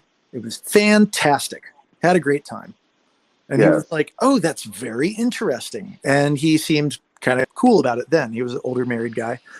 Then we hung out like a year later. He said, how are you doing? I said, well, because I was like, yeah, you're cool. I said, well, I did LSD a second time. It was really fun. And this time he was like, And he texted me later and was like, hey, I really think you should tell the youth camp director about that. And this was like a week before camp. And I was like, I'm like, I will tell him later after camp. I know he's really stressed out right now, and I'm not going to bother him with something like that. Like, I'll tell him after camp. It's no big deal. And then he was like, I think you should tell him now. And I was like, what? Why? And before I even had a chance to do so, he took it upon himself to tell the camp director himself, who then called me, and 2 days before camp told me I shouldn't come to camp. And like, I'm the like in the training videos that other counselors have to watch, like he's interviewing me on how to be a good counselor. And they still use those videos. Oh my. Yeah. So I think that part of the reason was for legal purposes. Like if a kid got hurt under my care at camp, and a parent were to sue the camp, and they found out that like I did drugs, then maybe somehow the camp could be on the hook for it. I don't know. It wasn't really explained to me. He suggested that maybe I join a 12-step program to be rehabilitated, which isn't a thing you do for acid. No, it's not addictive. But then I was never really talked to about it again. And he's a busy guy, a lot of stuff on his plate. But nobody ever talked to me about it again while I was continuing to lead worship in church. And it just struck me that this is such a weird place to draw the line when I overstepped other boundaries, and I knew other leaders who had overstepped other worse boundaries. And I was just like, that week of the year where I get to tell stressed out, anxious church kids that they are okay and that they are worth loving, and not to be so stressed out about what their parents or their church think about them, was the only reason I was still coming here. So if I'm not doing that, I wish anymore, I'm out. Off ramp. Yeah. No, I get that off ramp. I wish someone had ever told me that along the way. That was all Mr. Rogers. Like that was all his influence there. I was just trying to be that. I was trying to be what I needed when I was a teenager, because I only got that talk one time, and it was a huge load. It was after I flunked out of dual enrollment. One of my youth leaders told me that, but I needed to hear it way more often. Yeah, I didn't really. The only person that ever kind of was that for me a little bit, ironically, was the youth pastor who got canned because his wife had a falling out with the senior pastor's wife, um, and my mother to this day convinced that he like molested me or something, which he never actually did. Hmm. To be quite honest, he was very attractive. I wouldn't have complained. And I would have kept my mouth shut because he was very attractive and it would have been just fine with me. But um, nothing ever happened. And no, I always felt like I was bad, awful, never made the mark, hopelessly, haplessly, helplessly inadequate. And truth be known, for all the things that I've done, and I have lived a crazy, amazing, magical life that people would pay millions of dollars to get to do. I still feel that way. That's the long reach of this, is I still feel like I am helplessly, haplessly, hopelessly an inadequate loser who will never get it right. I'm sorry, you're not. Thank you. But it's wonderful that you were doing that, because there's not enough of that in that world. There's a lot of the you're bad, you're a sinner, you're terrible, you need to do better, you need to be more godly, you need to read the Bible more often. There's all these lists of things you need to do in the name of noble piety, and not enough people saying you're okay the way you are and you're not bad. Yeah. Yeah, There's especially, just not enough of that in that world. yeah, and I feel guilt, and I owe so many apologies for like the baggage I did put on kids, especially when I wasn't getting laid and they were. Like I made high schoolers feel bad about getting more action than I was. They knew they couldn't talk to me about that. And Yeah. I was really just jealous, and that was the stuff that had been put on me, and I was passing it on to someone else.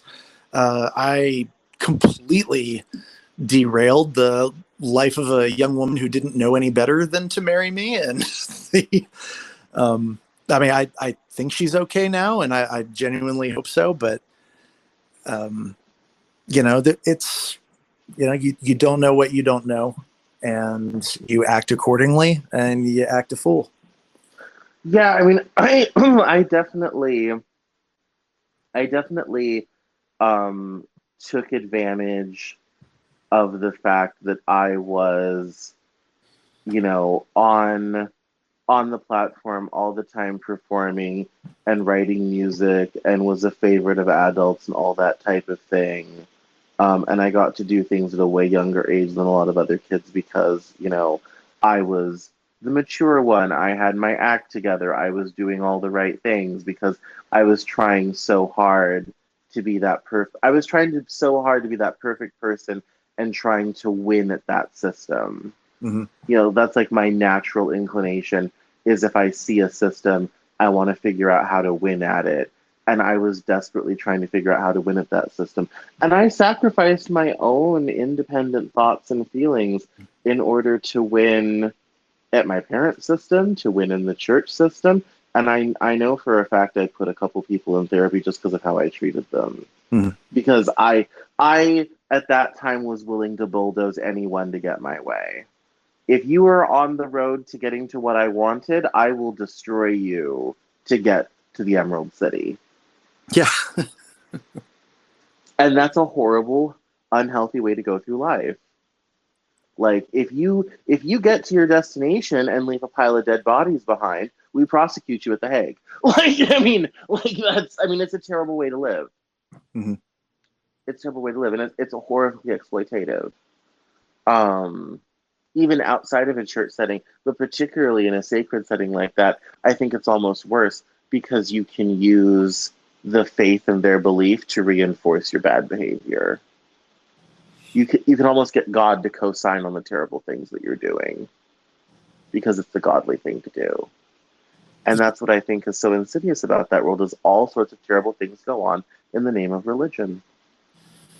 Yeah, and I really only know, like, I don't know other, religions scriptures at all, but like I know that the Bible is kind of treated as a fourth member of the Trinity in the tradition I grew up in, and the Bible can Same. to Same. Yes. justify all sorts of things. And one of the particularly evil things it gets used for is that the Bible strongly suggests that abuse in the church should be handled in-house.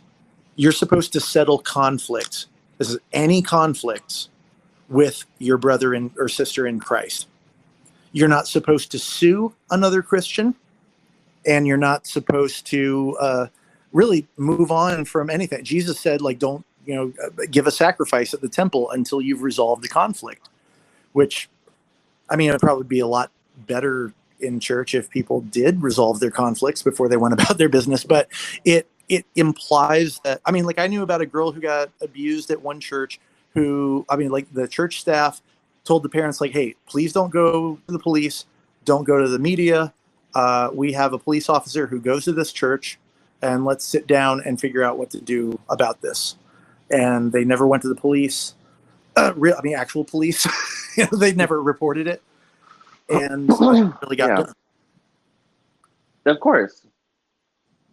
So no, I mean I grew up with people, family and friends, who knew I was being physically abused and never lifted a finger to stop it. Mm-hmm. Not once, ever. And no one. There was no rescue. No one ever came for me. The only reason it ever stopped was because I left and went to college.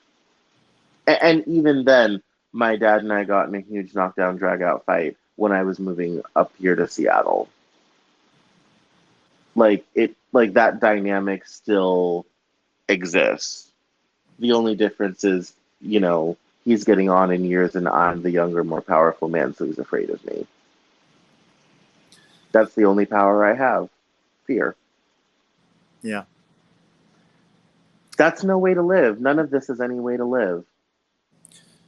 No. And I stopped drinking 2 months ago, and after going through therapy for a while and just realizing I was drinking for no good reason whatsoever, and that limiting my drinking was not working, and it felt better to go on the offense and take control of it that way. And I feel like I'm 10% better at everything I do. I've realized a lot more, and I'm just not as embarrassed or ashamed anymore. And I'm 40 years old, like, you should really not care about other people's opinions as much as I still do. And I'm just kind of trying. Because we grew up in a world where everybody else's opinion is weighted so much more than your own. Yeah. Like, I don't think people understand that, like, how people perceive you in that church setting is its own social currency. Like, and you, especially as a young person growing up in it, you want that stuff. Like, you want people to approve of you and co-sign on what you're doing and say good things about you and give you access and let you do things and all this type of thing. And it's all about how other people think about you. It's horrifically toxic. Yeah. But you got sober too. So you left the church in 2018, yeah? Yes. And then you've gotten sober 2 months ago. Yeah. And sobriety's looking good on you then. Yeah, that's how it feels. That's what everyone says. I was irritable the first week. It was really tough, but yes, I'm sure. And I'm still, when I was trying to quit drinking 2 years ago, I started smoking cigarettes to try to help. But then I was just smoking and drinking, which my girlfriend was very pissed about. Because she hates cigarettes. And so now I'm still smoking like 1 to 3 cigarettes a day just for something. But I try not to do it too late in the day so my breath doesn't stink when she gets home. Altoids. That's yeah, I mean, I guess then what was, after you walked away, what was like the first Sunday at home with nothing to do like? Well, by that point it was pretty great. I mean, I didn't miss the church service at all. I mean, I've sat through so many of them, and being behind the scenes and seeing how the sausage is made, it doesn't really have much magic to it at all. It was, I mean, I've gotten a lot more, like, I guess, realizations or epiphanies, or just, like, I mean, deep thought from hanging out with different people. I mean, it's really hard to grow up in church or be the same place a long time and not just hear stuff you've already heard all the time. And, some people would say that I'm lost now, but sometimes I think you need to be lost so that you learn that it's not something to be afraid of. So, Yeah, yeah, I remember the last time I had any contact with people from that world was probably in 2008 or 9.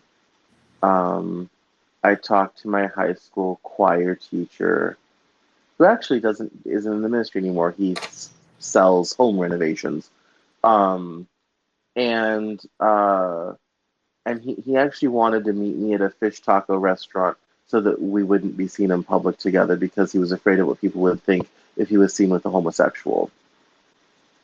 oh, Yeah, so I met him at this fish taco restaurant in Denver, and we talked, and that was the last time I had any real contact with that world. And he kind of wished me a nice life, and that was it. And I don't remember what I was talking to him about, or what. I think I was just looking for answers and all this type of thing. And I guess that's why I wanted to talk to you. Is I don't really understand all the things that go on and all the things that happen, and what justifies people to do these things, and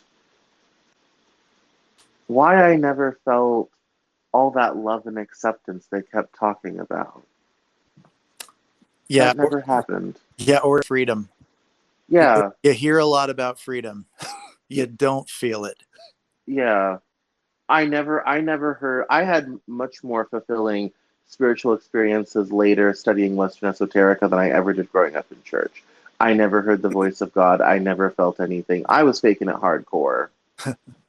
Hardcore. I deserve an Oscar, honestly, both for quality and length of performance.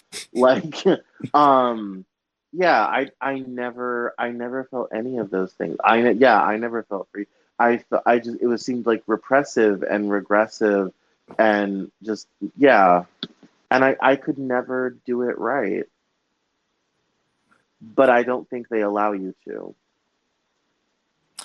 Yeah, I mean, the church is as human an institution as any other, and it does a terrible job of policing itself, just like any other institution. That's why you hear so much shit talked about the government and the media and anyone who has left the church, because those three groups are the only things that bring any accountability to the church.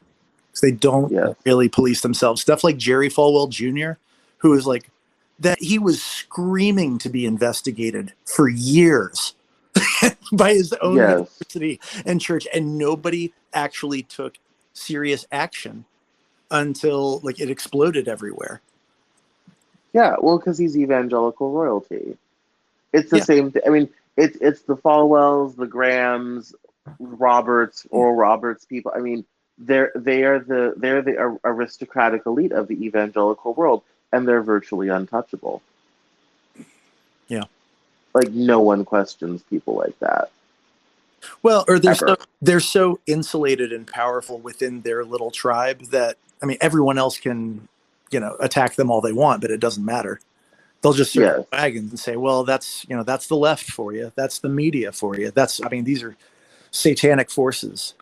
So, Yeah, and the sad thing is people go along with it and believe it and co-sign on to it. yeah, or they give it the benefit of the doubt when they don't give other people who are, I mean, not Christians, but operating in good faith and trying to do the right thing, any credit. Yeah. What do you think the hardest thing for you has been in the years after devoting so much of your life to this? What's the hardest thing then? Well, it felt like a second divorce. I mean, it hit the same way when I left the church. It was, I mean, something I'd wrapped so much of my identity in and what I thought my future was for a long time. And so I knew that that wasn't going to happen. I didn't really want to use the finance degree that I got because I really don't like that world and I would become an evil person if I pursued it. And so I just kept on doing the pressure washing and window cleaning business that I started because that's what I grew up doing with my dad. And honestly, I didn't really feel connected to my dad in any way. So doing this kind of work that I used to do with him was sort of a sentimental thing. And I don't really think or care if I'll ever be like famous or rich from comedy. You know? So I don't know. It was like, okay, so what is my purpose and what am I doing? And the answer to that seems to be just do the things to help people that always did help them, conversations like this, and just be transparent and just try to do a good job at everything that I do. And I'll figure it out. When I I'm, mean, this conversation is so surreal because you're the type of person that when I was young, I wanted to be you so bad. No, no, very seriously, very seriously. I wanted to be a tall, white, straight guy that everybody would like. And to some degree, to this day, I was joking with an autistic friend who's tall, white, straight, and incredibly good looking with an 8-inch dick. I said, I would love to body swap with you for 24 hours. I would just like to find out what that's like for 24 hours. To just be a regular guy, to disappear into the crowd, to be yeah, instantly accepted by everyone. yeah, that thought has occurred to me. And I mean, recently, and I feel like I owe it to you to be the best version of myself I can be. I mean, thank you. I would say you owe it to yourself primarily. But I, Yeah. I will enjoy your Langrenous wake. um, yeah, I mean, I wanted to be all of those things, and I tried so hard to exemplify that.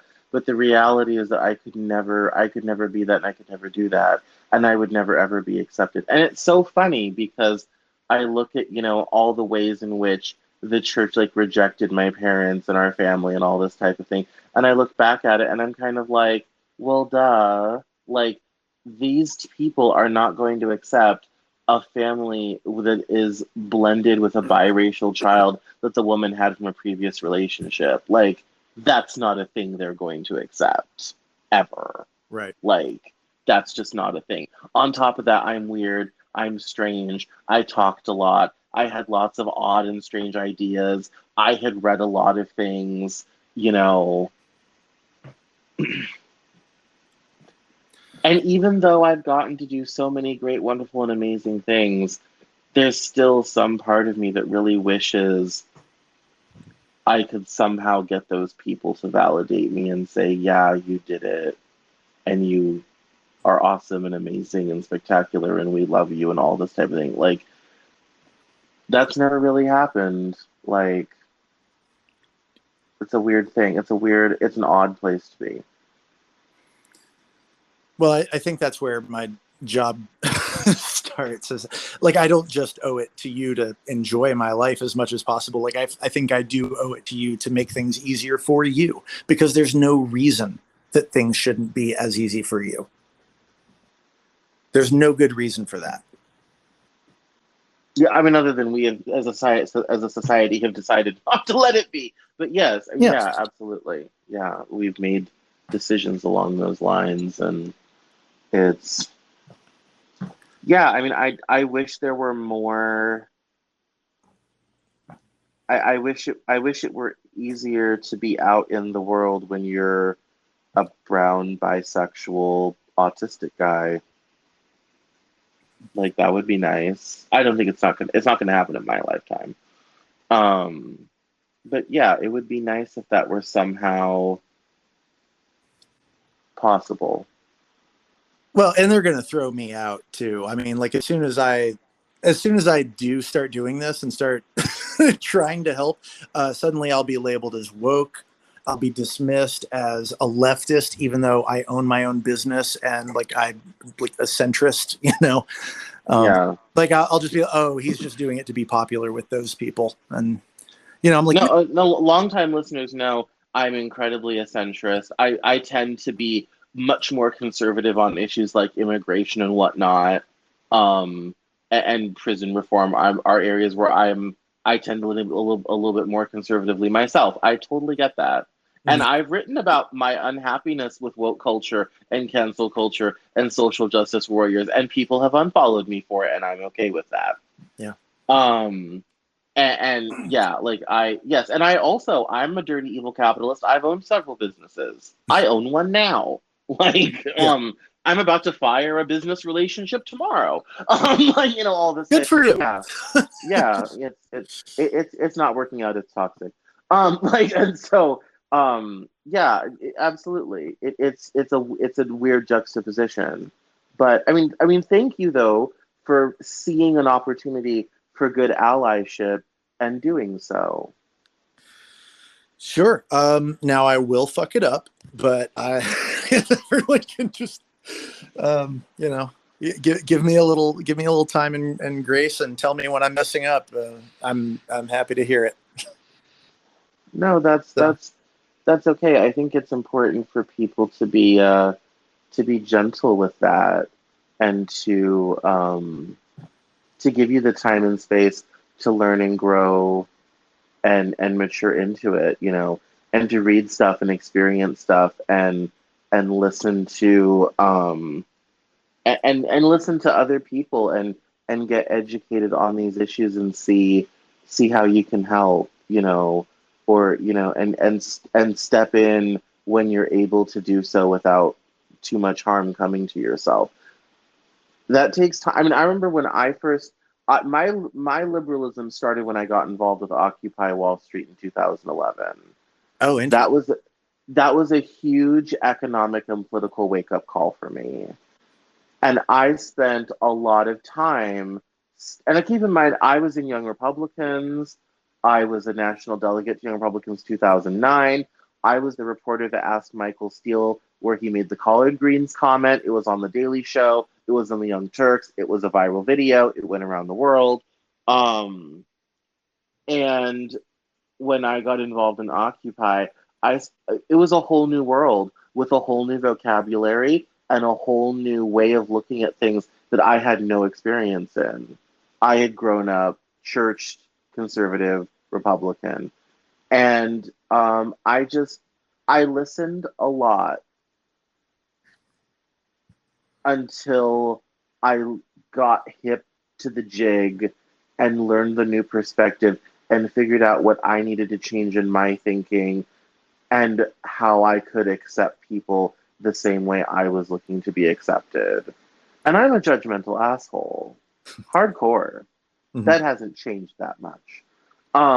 But learning to be able to embrace people from other backgrounds, because all of a sudden I was surrounded by trans people and other gay people, and I'm just kind of like, oh my god, like, I mean, all this sort of thing. um, and I listened a lot. So if there's probably one thing I would say, one small piece of advice I would give you is to just listen a lot and take it in, and then see how it changes your perspective over time. Because when you start hearing the stories and hearing the experiences and all this type of thing, it's the best teacher. Because then you can start to see opportunities where you can really help and make an impact. Mhm. So that'd be my only advice to you. So how do you feel about religion these days? I mean, I know that I will probably, You mean for myself personally or about religion at large? Uh, yes. Okay. Well, for myself personally, I mean, I think I just said this on Twitter recently, but I said, my parents taught me about hell, but they're also the reason that I don't believe in hell, because I know that my parents love me and they would never send me to hell. So I find it hard to believe that God, who allegedly is love, would send me to hell. Like, he would not do that. So I don't believe in eternal torment. I don't know if I mean, I I led worship at a funeral a few years ago, and everybody was putting on a brave face. The family wanted there to be worship and music, and you say anything for people when they're having a funeral. And Yeah. I felt the distinct impression as I looked around at everyone that not a single one of us knew where that person was at that moment. And you should really rejoice when a Christian dies because they're going to heaven, right? But Yes. people don't. Why don't they? I think it's because we still have very serious doubt that we're suppressing. And so I don't know. I'm utterly at peace with death. I'm not afraid of death. I'm afraid of dying slowly and expensively, but I'm not afraid of death. Well, of course, we live in America with no universal health care. We Yeah. should all fear that. Yeah. Indeed. Yes, yes, yes. But the only reason I would fear death is just like unfinished business, things that I know I still have to make right. Personally with people. And so I hope I get the chance to do that, but I'm not afraid of judgment, because I would think that like if there's a person, if there is a God who's not just like a ball of energy or something, but actually has a personality and knows everything and knows everyone, that God knows the hand I was dealt and knows the hand that everyone who influenced me was dealt. And he's not judging us. Like, I don't know. Um, a couple of verses that still stick with me. There's one in Jeremiah that says, I, the Lord, see everyone's heart and will pay everyone back to what, according to what they deserve. And another one, I think in Matthew, says, or Jesus says, like, as you judge other people, so will you be judged. Now, if that's true, that is the scariest verse in the Bible, because I judge the shit out of people. But if when you do judge someone, all it does is make them think about all the things that you've done wrong. It rarely has any positive impact on them. No, it certainly does not. So there's truth in that. And I was just like, yeah, I guess if I were God and I watched a being that I'd created just judging everyone else when they're not any better, that would really piss me off. And that might make me want to punish them. So that's the closest thing to like covering your bases that I that I do. I just think like, well, yeah, I guess it's logical that if God were to existed and were to be mad about anything, it would probably be my crappy attitude towards other people who are just as worthy of love as I am. Yeah, I mean, I always joke that between Malachi and Matthew, God smoked weed and said, we now need to live in love. It's a no judgment zone. Everybody's cool. Like, Paul kind of ruined the whole vibe of the party. But it was like, we need some peace and some love and some good vibes. Like, Yeah. by the Gospels, it was peace, love, and good vibes. And yeah, I mean, everybody is deserving of love and acceptance. I still find that to be, rare. I have to say as off topic, but not, as a general rule, the world is a lot harsher place than I anticipated. Yeah. And I've gotten used to it now. But when I was younger, I really struggled with that. I thought I would burst out onto the scene and everybody would love me and accept me and think I was great and awesome and wonderful and all this type of thing. And that never really happened. Like, if I were ever to write a memoir, I think I would call it My Life, a Series of Rejections. Because that's how it's been. It's been institutions and people and things judging and rejecting me because I never ever quite meet the standard. Whatever standard there is, I never ever quite get over the hump. Something always goes wrong. I don't know what that's about. Yeah, it's a weird thing. So where are you at on religion? Well, after I left the evangelical scene, I was very much into religions without a God. So I studied the Tao for a long time, and I read the Bhagavad Gita and the Siddhartha. I just really kind of traveled the world via book to different religions, and I then started studying Western esoteric, which is based in mystical Judaism. Ooh. Yes, and I got into Kabbalah hardcore. And that has been my primary spiritual tradition until now. So I view mainstream religion as the opiate of the masses. I would ban it tomorrow. If there's probably one thing I would remove from the planet, it would be religion. I very much am kind of into the whole, new atheism, agnosticism. I went and studied reason, rationality, formal logic, all those sorts of things. Yeah, I had a pastor's wife who kind of tried to pull me back into church when I was in college, and I lasted exactly one Sunday. And it was one of those new modern churches you do see with drum sets and all that sort of thing. And I just I couldn't get past the fact that I knew I didn't belong there. Yeah. I knew I would never be accepted in that world. And so I've stayed out of it. I don't feel comfortable in those buildings, much less going with emotional vulnerability for a religious service. I'm like a vampire. I can't enter a holy space. I can't do it. I can't even, yeah, I can't go there. I don't know why. I can't go there. Yeah. I always feel like I'm gonna get burned at the stake. See, I want to go for anthropological reasons, and like I kind of want to do a little tour of some of the churches around here because I have enough distance now that it won't creep me out too much. But for the reasons you mentioned, I will blend in there. Like I could get a job leading worship at a church. Yes, you could tomorrow. Absolutely. Yeah, I speak the language. I know what to do, and I know how to blend in. But I kind of want to. I'm just curious.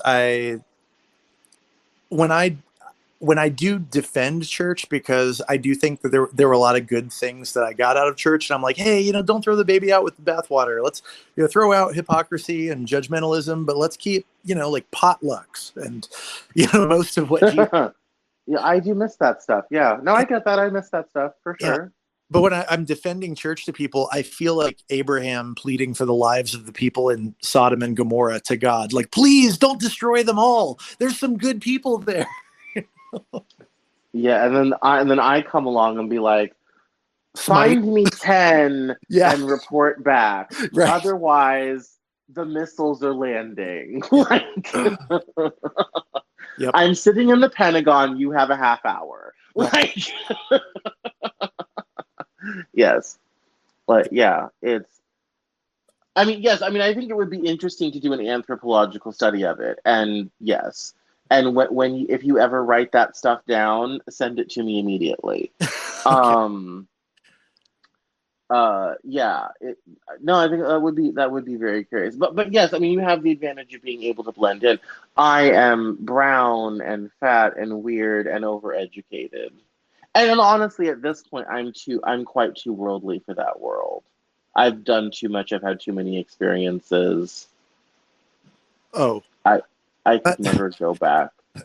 no, I've had some experiences that would definitely get me kicked out, but um, I I don't know. I'm trying to, because I don't lose anything by keeping an open mind and just admitting that, like, hey, I don't know the truth either, and I'm okay with that. And maybe a light will go on for me, and it'll all make sense one day. I'm not holding my breath, but I'm not afraid anymore, and I don't think anyone else should live in fear either.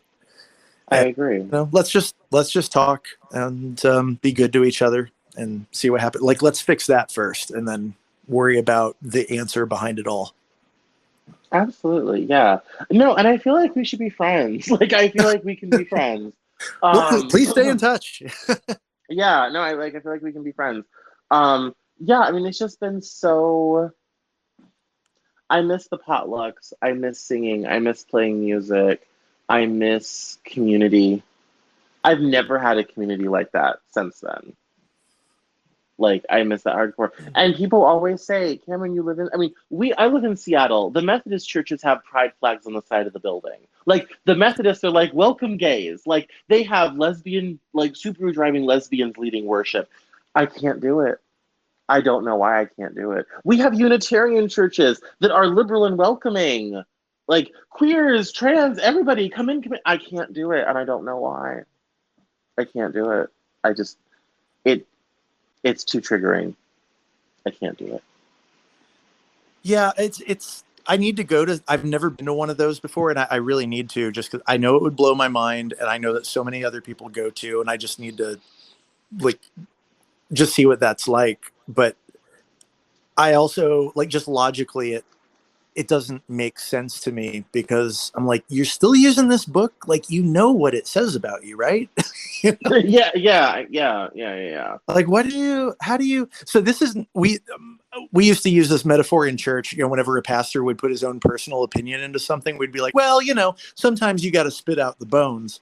But it's not like spitting out the bones. It's like someone took a shit in the lemonade and they're telling you, just drink around the shit. you know, you barely Yeah. taste it, and you're like, no, I can't drink that. And that's like, I mean, and I was part of a spiritualist church for a while because the lady I was living with was leading it, and I went for her. I was there for her, and it was fine, and it was okay, and I went because there was a little community there, and we would have potlucks and all that type of thing, and it was nice. It was familiar that way, but I also immediately saw all the problems and all the things, and no one had an issue with me personally or who I was, because I would just tell them to fuck off if they did. Like, I have no patience for such things these days. Um, but it was still, it was too close to what I grew up with, and I can't do it. Yeah. I mean, in 24 hours, I went from having a bright future as a music major to nothing. I didn't get a chance to tell my parents about my sexuality. They did that for me. Uh, I was completely outed.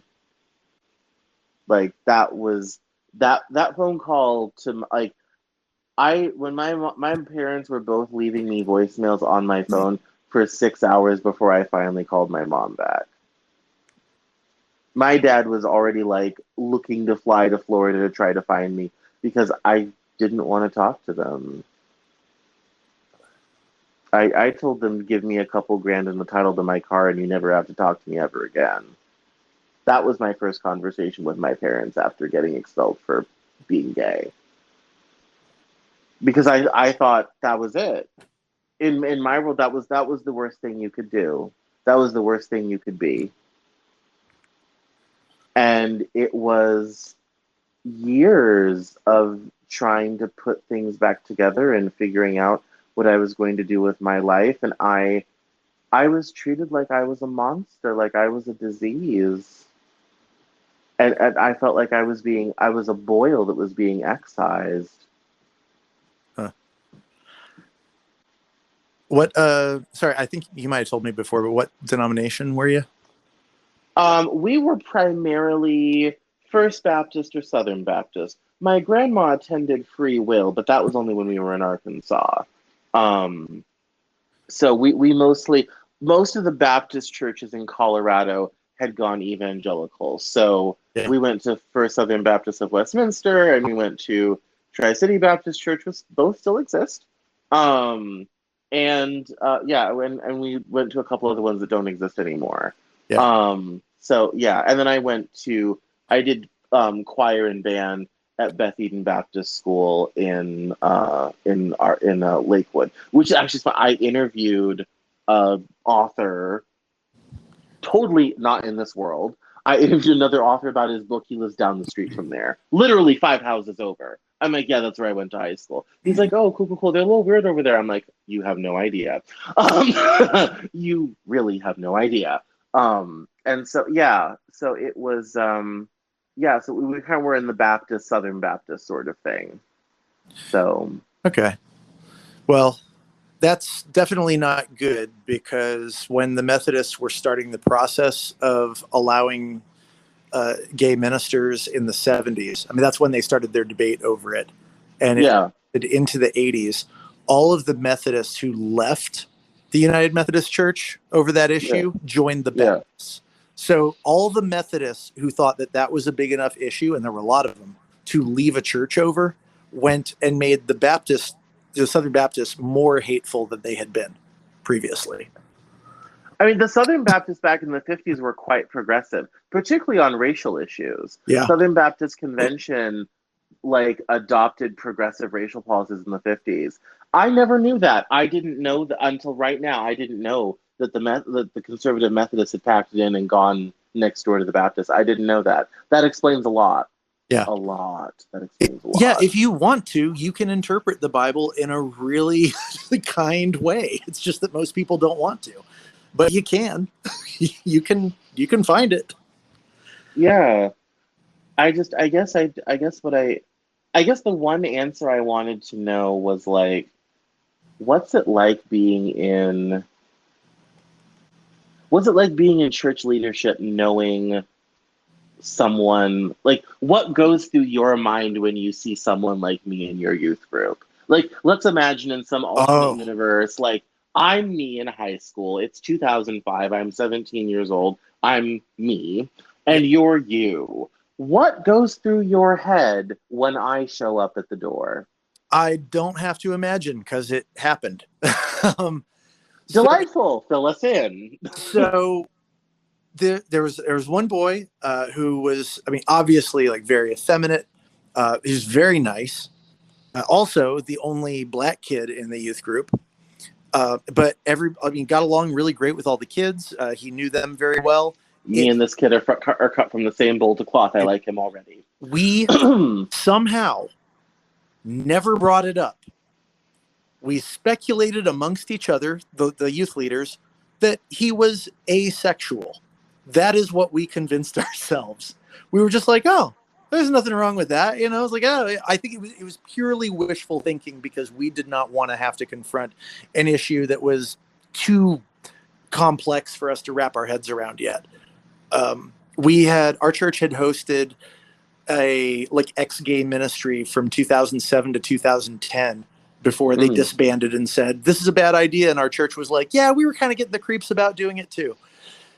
And so I moved away from Gainesville in 2011. The month after I left, he came out.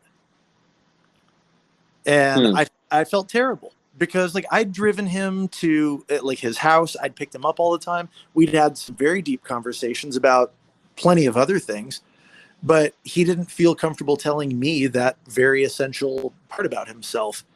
And I was just going like, well, he doesn't seem to like girls. Doesn't seem like boys either. So, I don't know.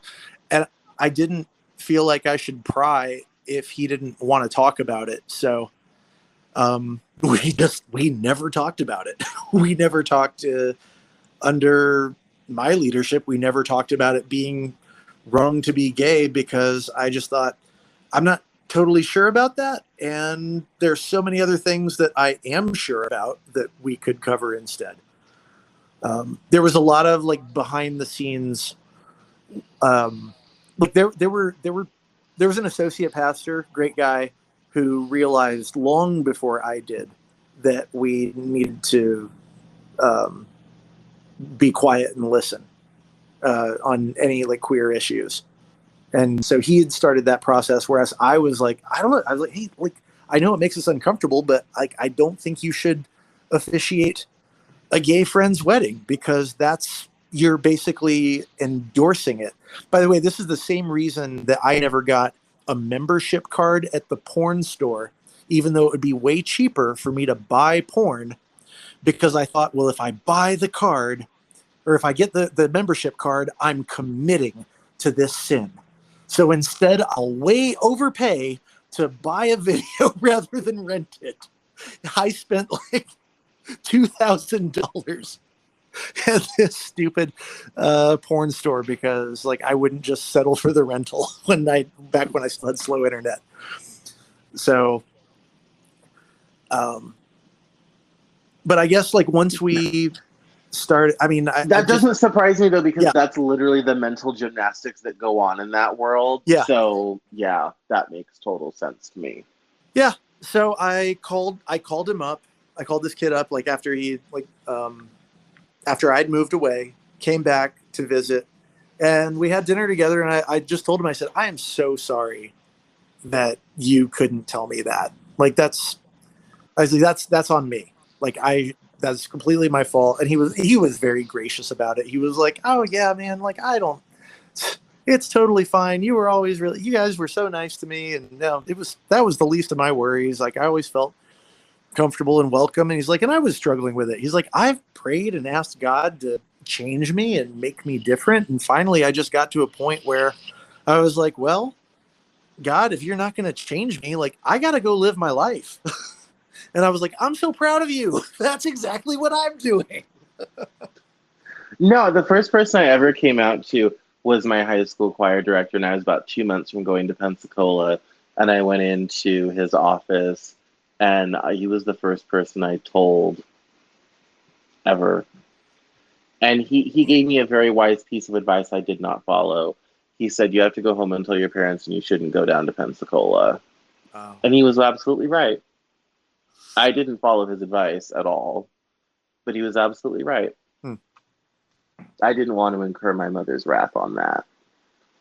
And so I went along to go along until I couldn't. I got into a place where, yeah, I got into the same place. I didn't have anyone to talk to. I didn't have anyone to reach out to. And when I did finally reach out to someone, it immediately became a scandal and my whole life collapsed. That's why I laugh when people say, oh, you're just choosing it, or it's just a lifestyle. And I'm like, I lost everything.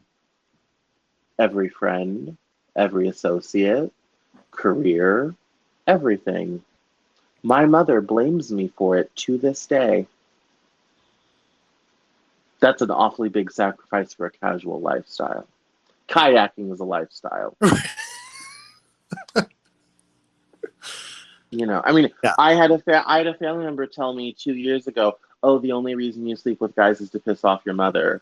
I'm like, well, yeah, like, okay, once, okay, maybe. But I've been out here doing this stuff for 15 years. I feel like it's a thing. Like, I seem to keep doing it. So, you know, like, I feel like it's more, and I do it in places far away from my mother. Like, I live 1,500 miles from her. Like, there's no reason for me to bother doing it around here. She's not here to watch it. Like, you know, so if I'm just trying to piss her off, it's not working. Like, I need to move back to Denver for this to be effective. Like, it's stuff like that it's just.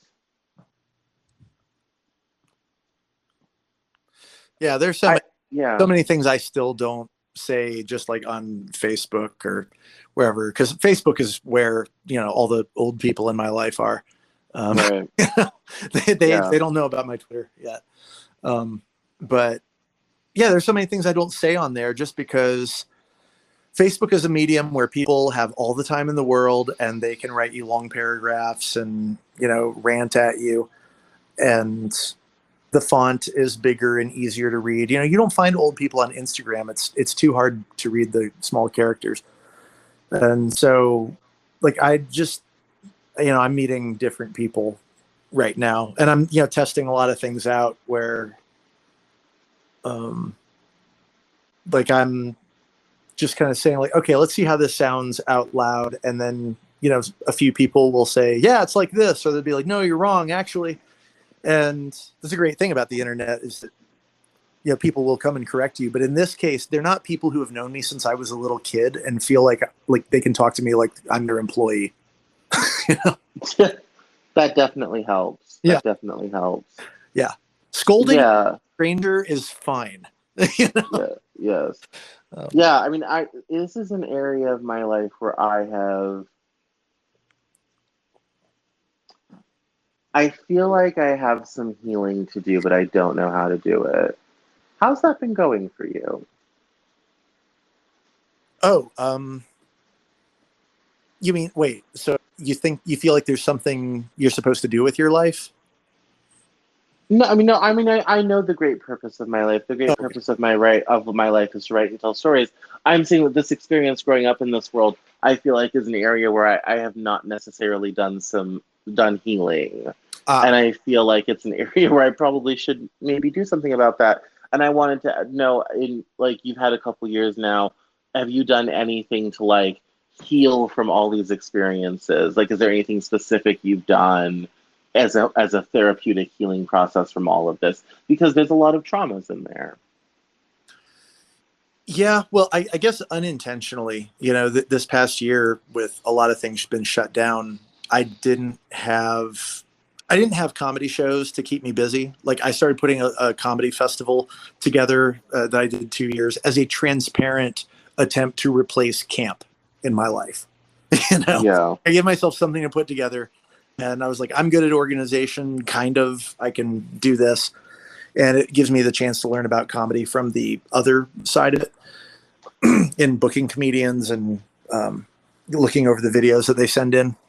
I suddenly realized why I wasn't getting booked a lot of places. I was like, oh, there's a lot of people with better videos than me. I need to step up my game. But I've just had a lot of time to focus on, because there haven't been shows to keep myself busy. And I do have a friend who, I think I just recommended her today. Her name's Heather Griffin. She is a Christian who I still take seriously, who is really into the actual therapy and counseling world. And we'll still just, talk about, our past to each other sometimes. Because my girlfriend is an atheist and left church when she was 17. Like I tell her these stories and she just is like, what? What is wrong with you people? And I'm like, nah, you don't get it. I got to find somebody else to talk to. So, yeah. But Heather is, she's very bright and she is kind of waging war on the Southern Baptist Convention's idiocy about women in general.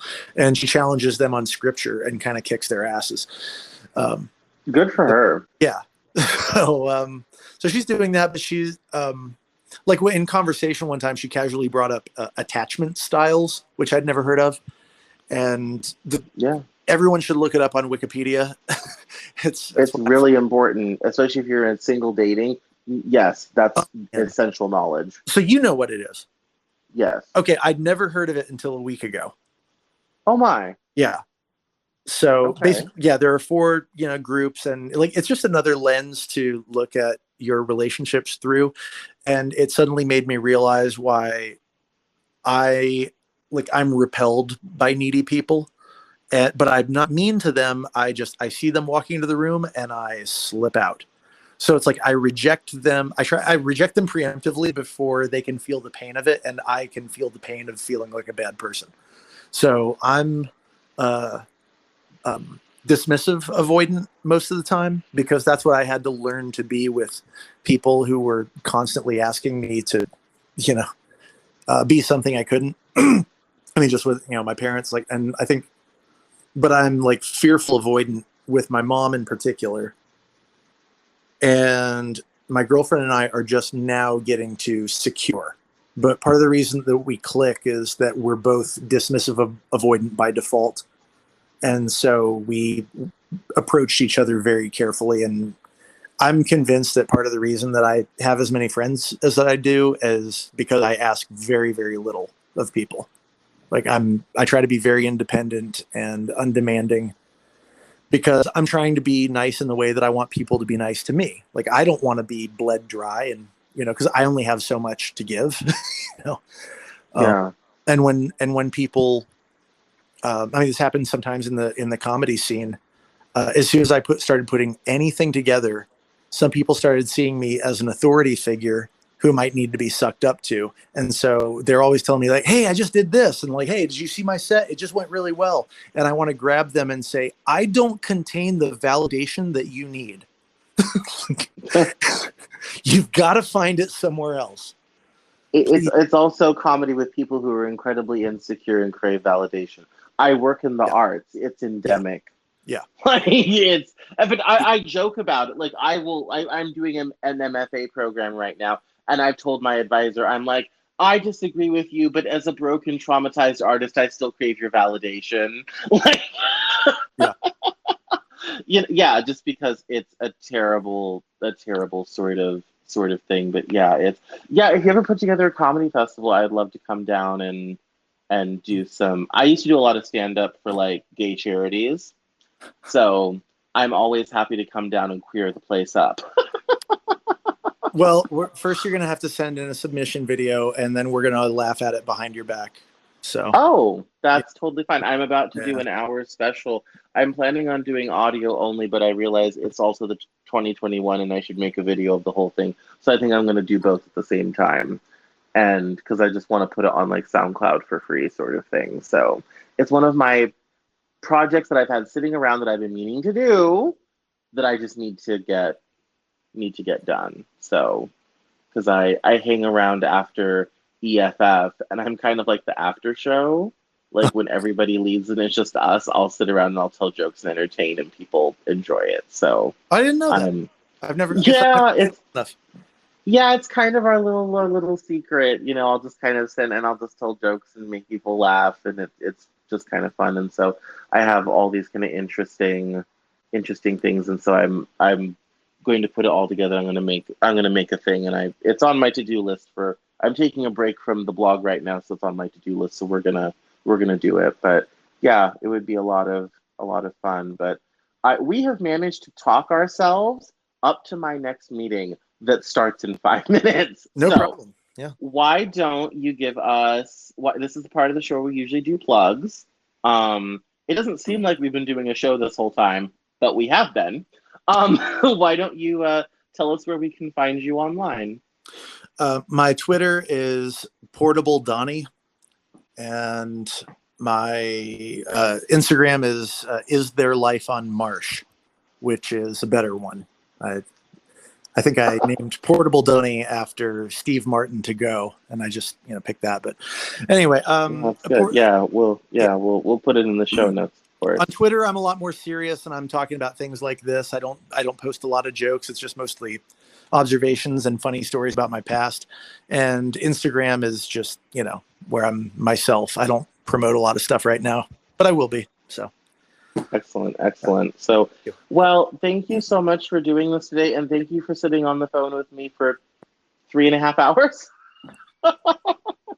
I appreciate it, and it's been enlightening and healing and wonderful, and thank you for doing this. Yeah, wonderful. Thank you very much. This was really fun.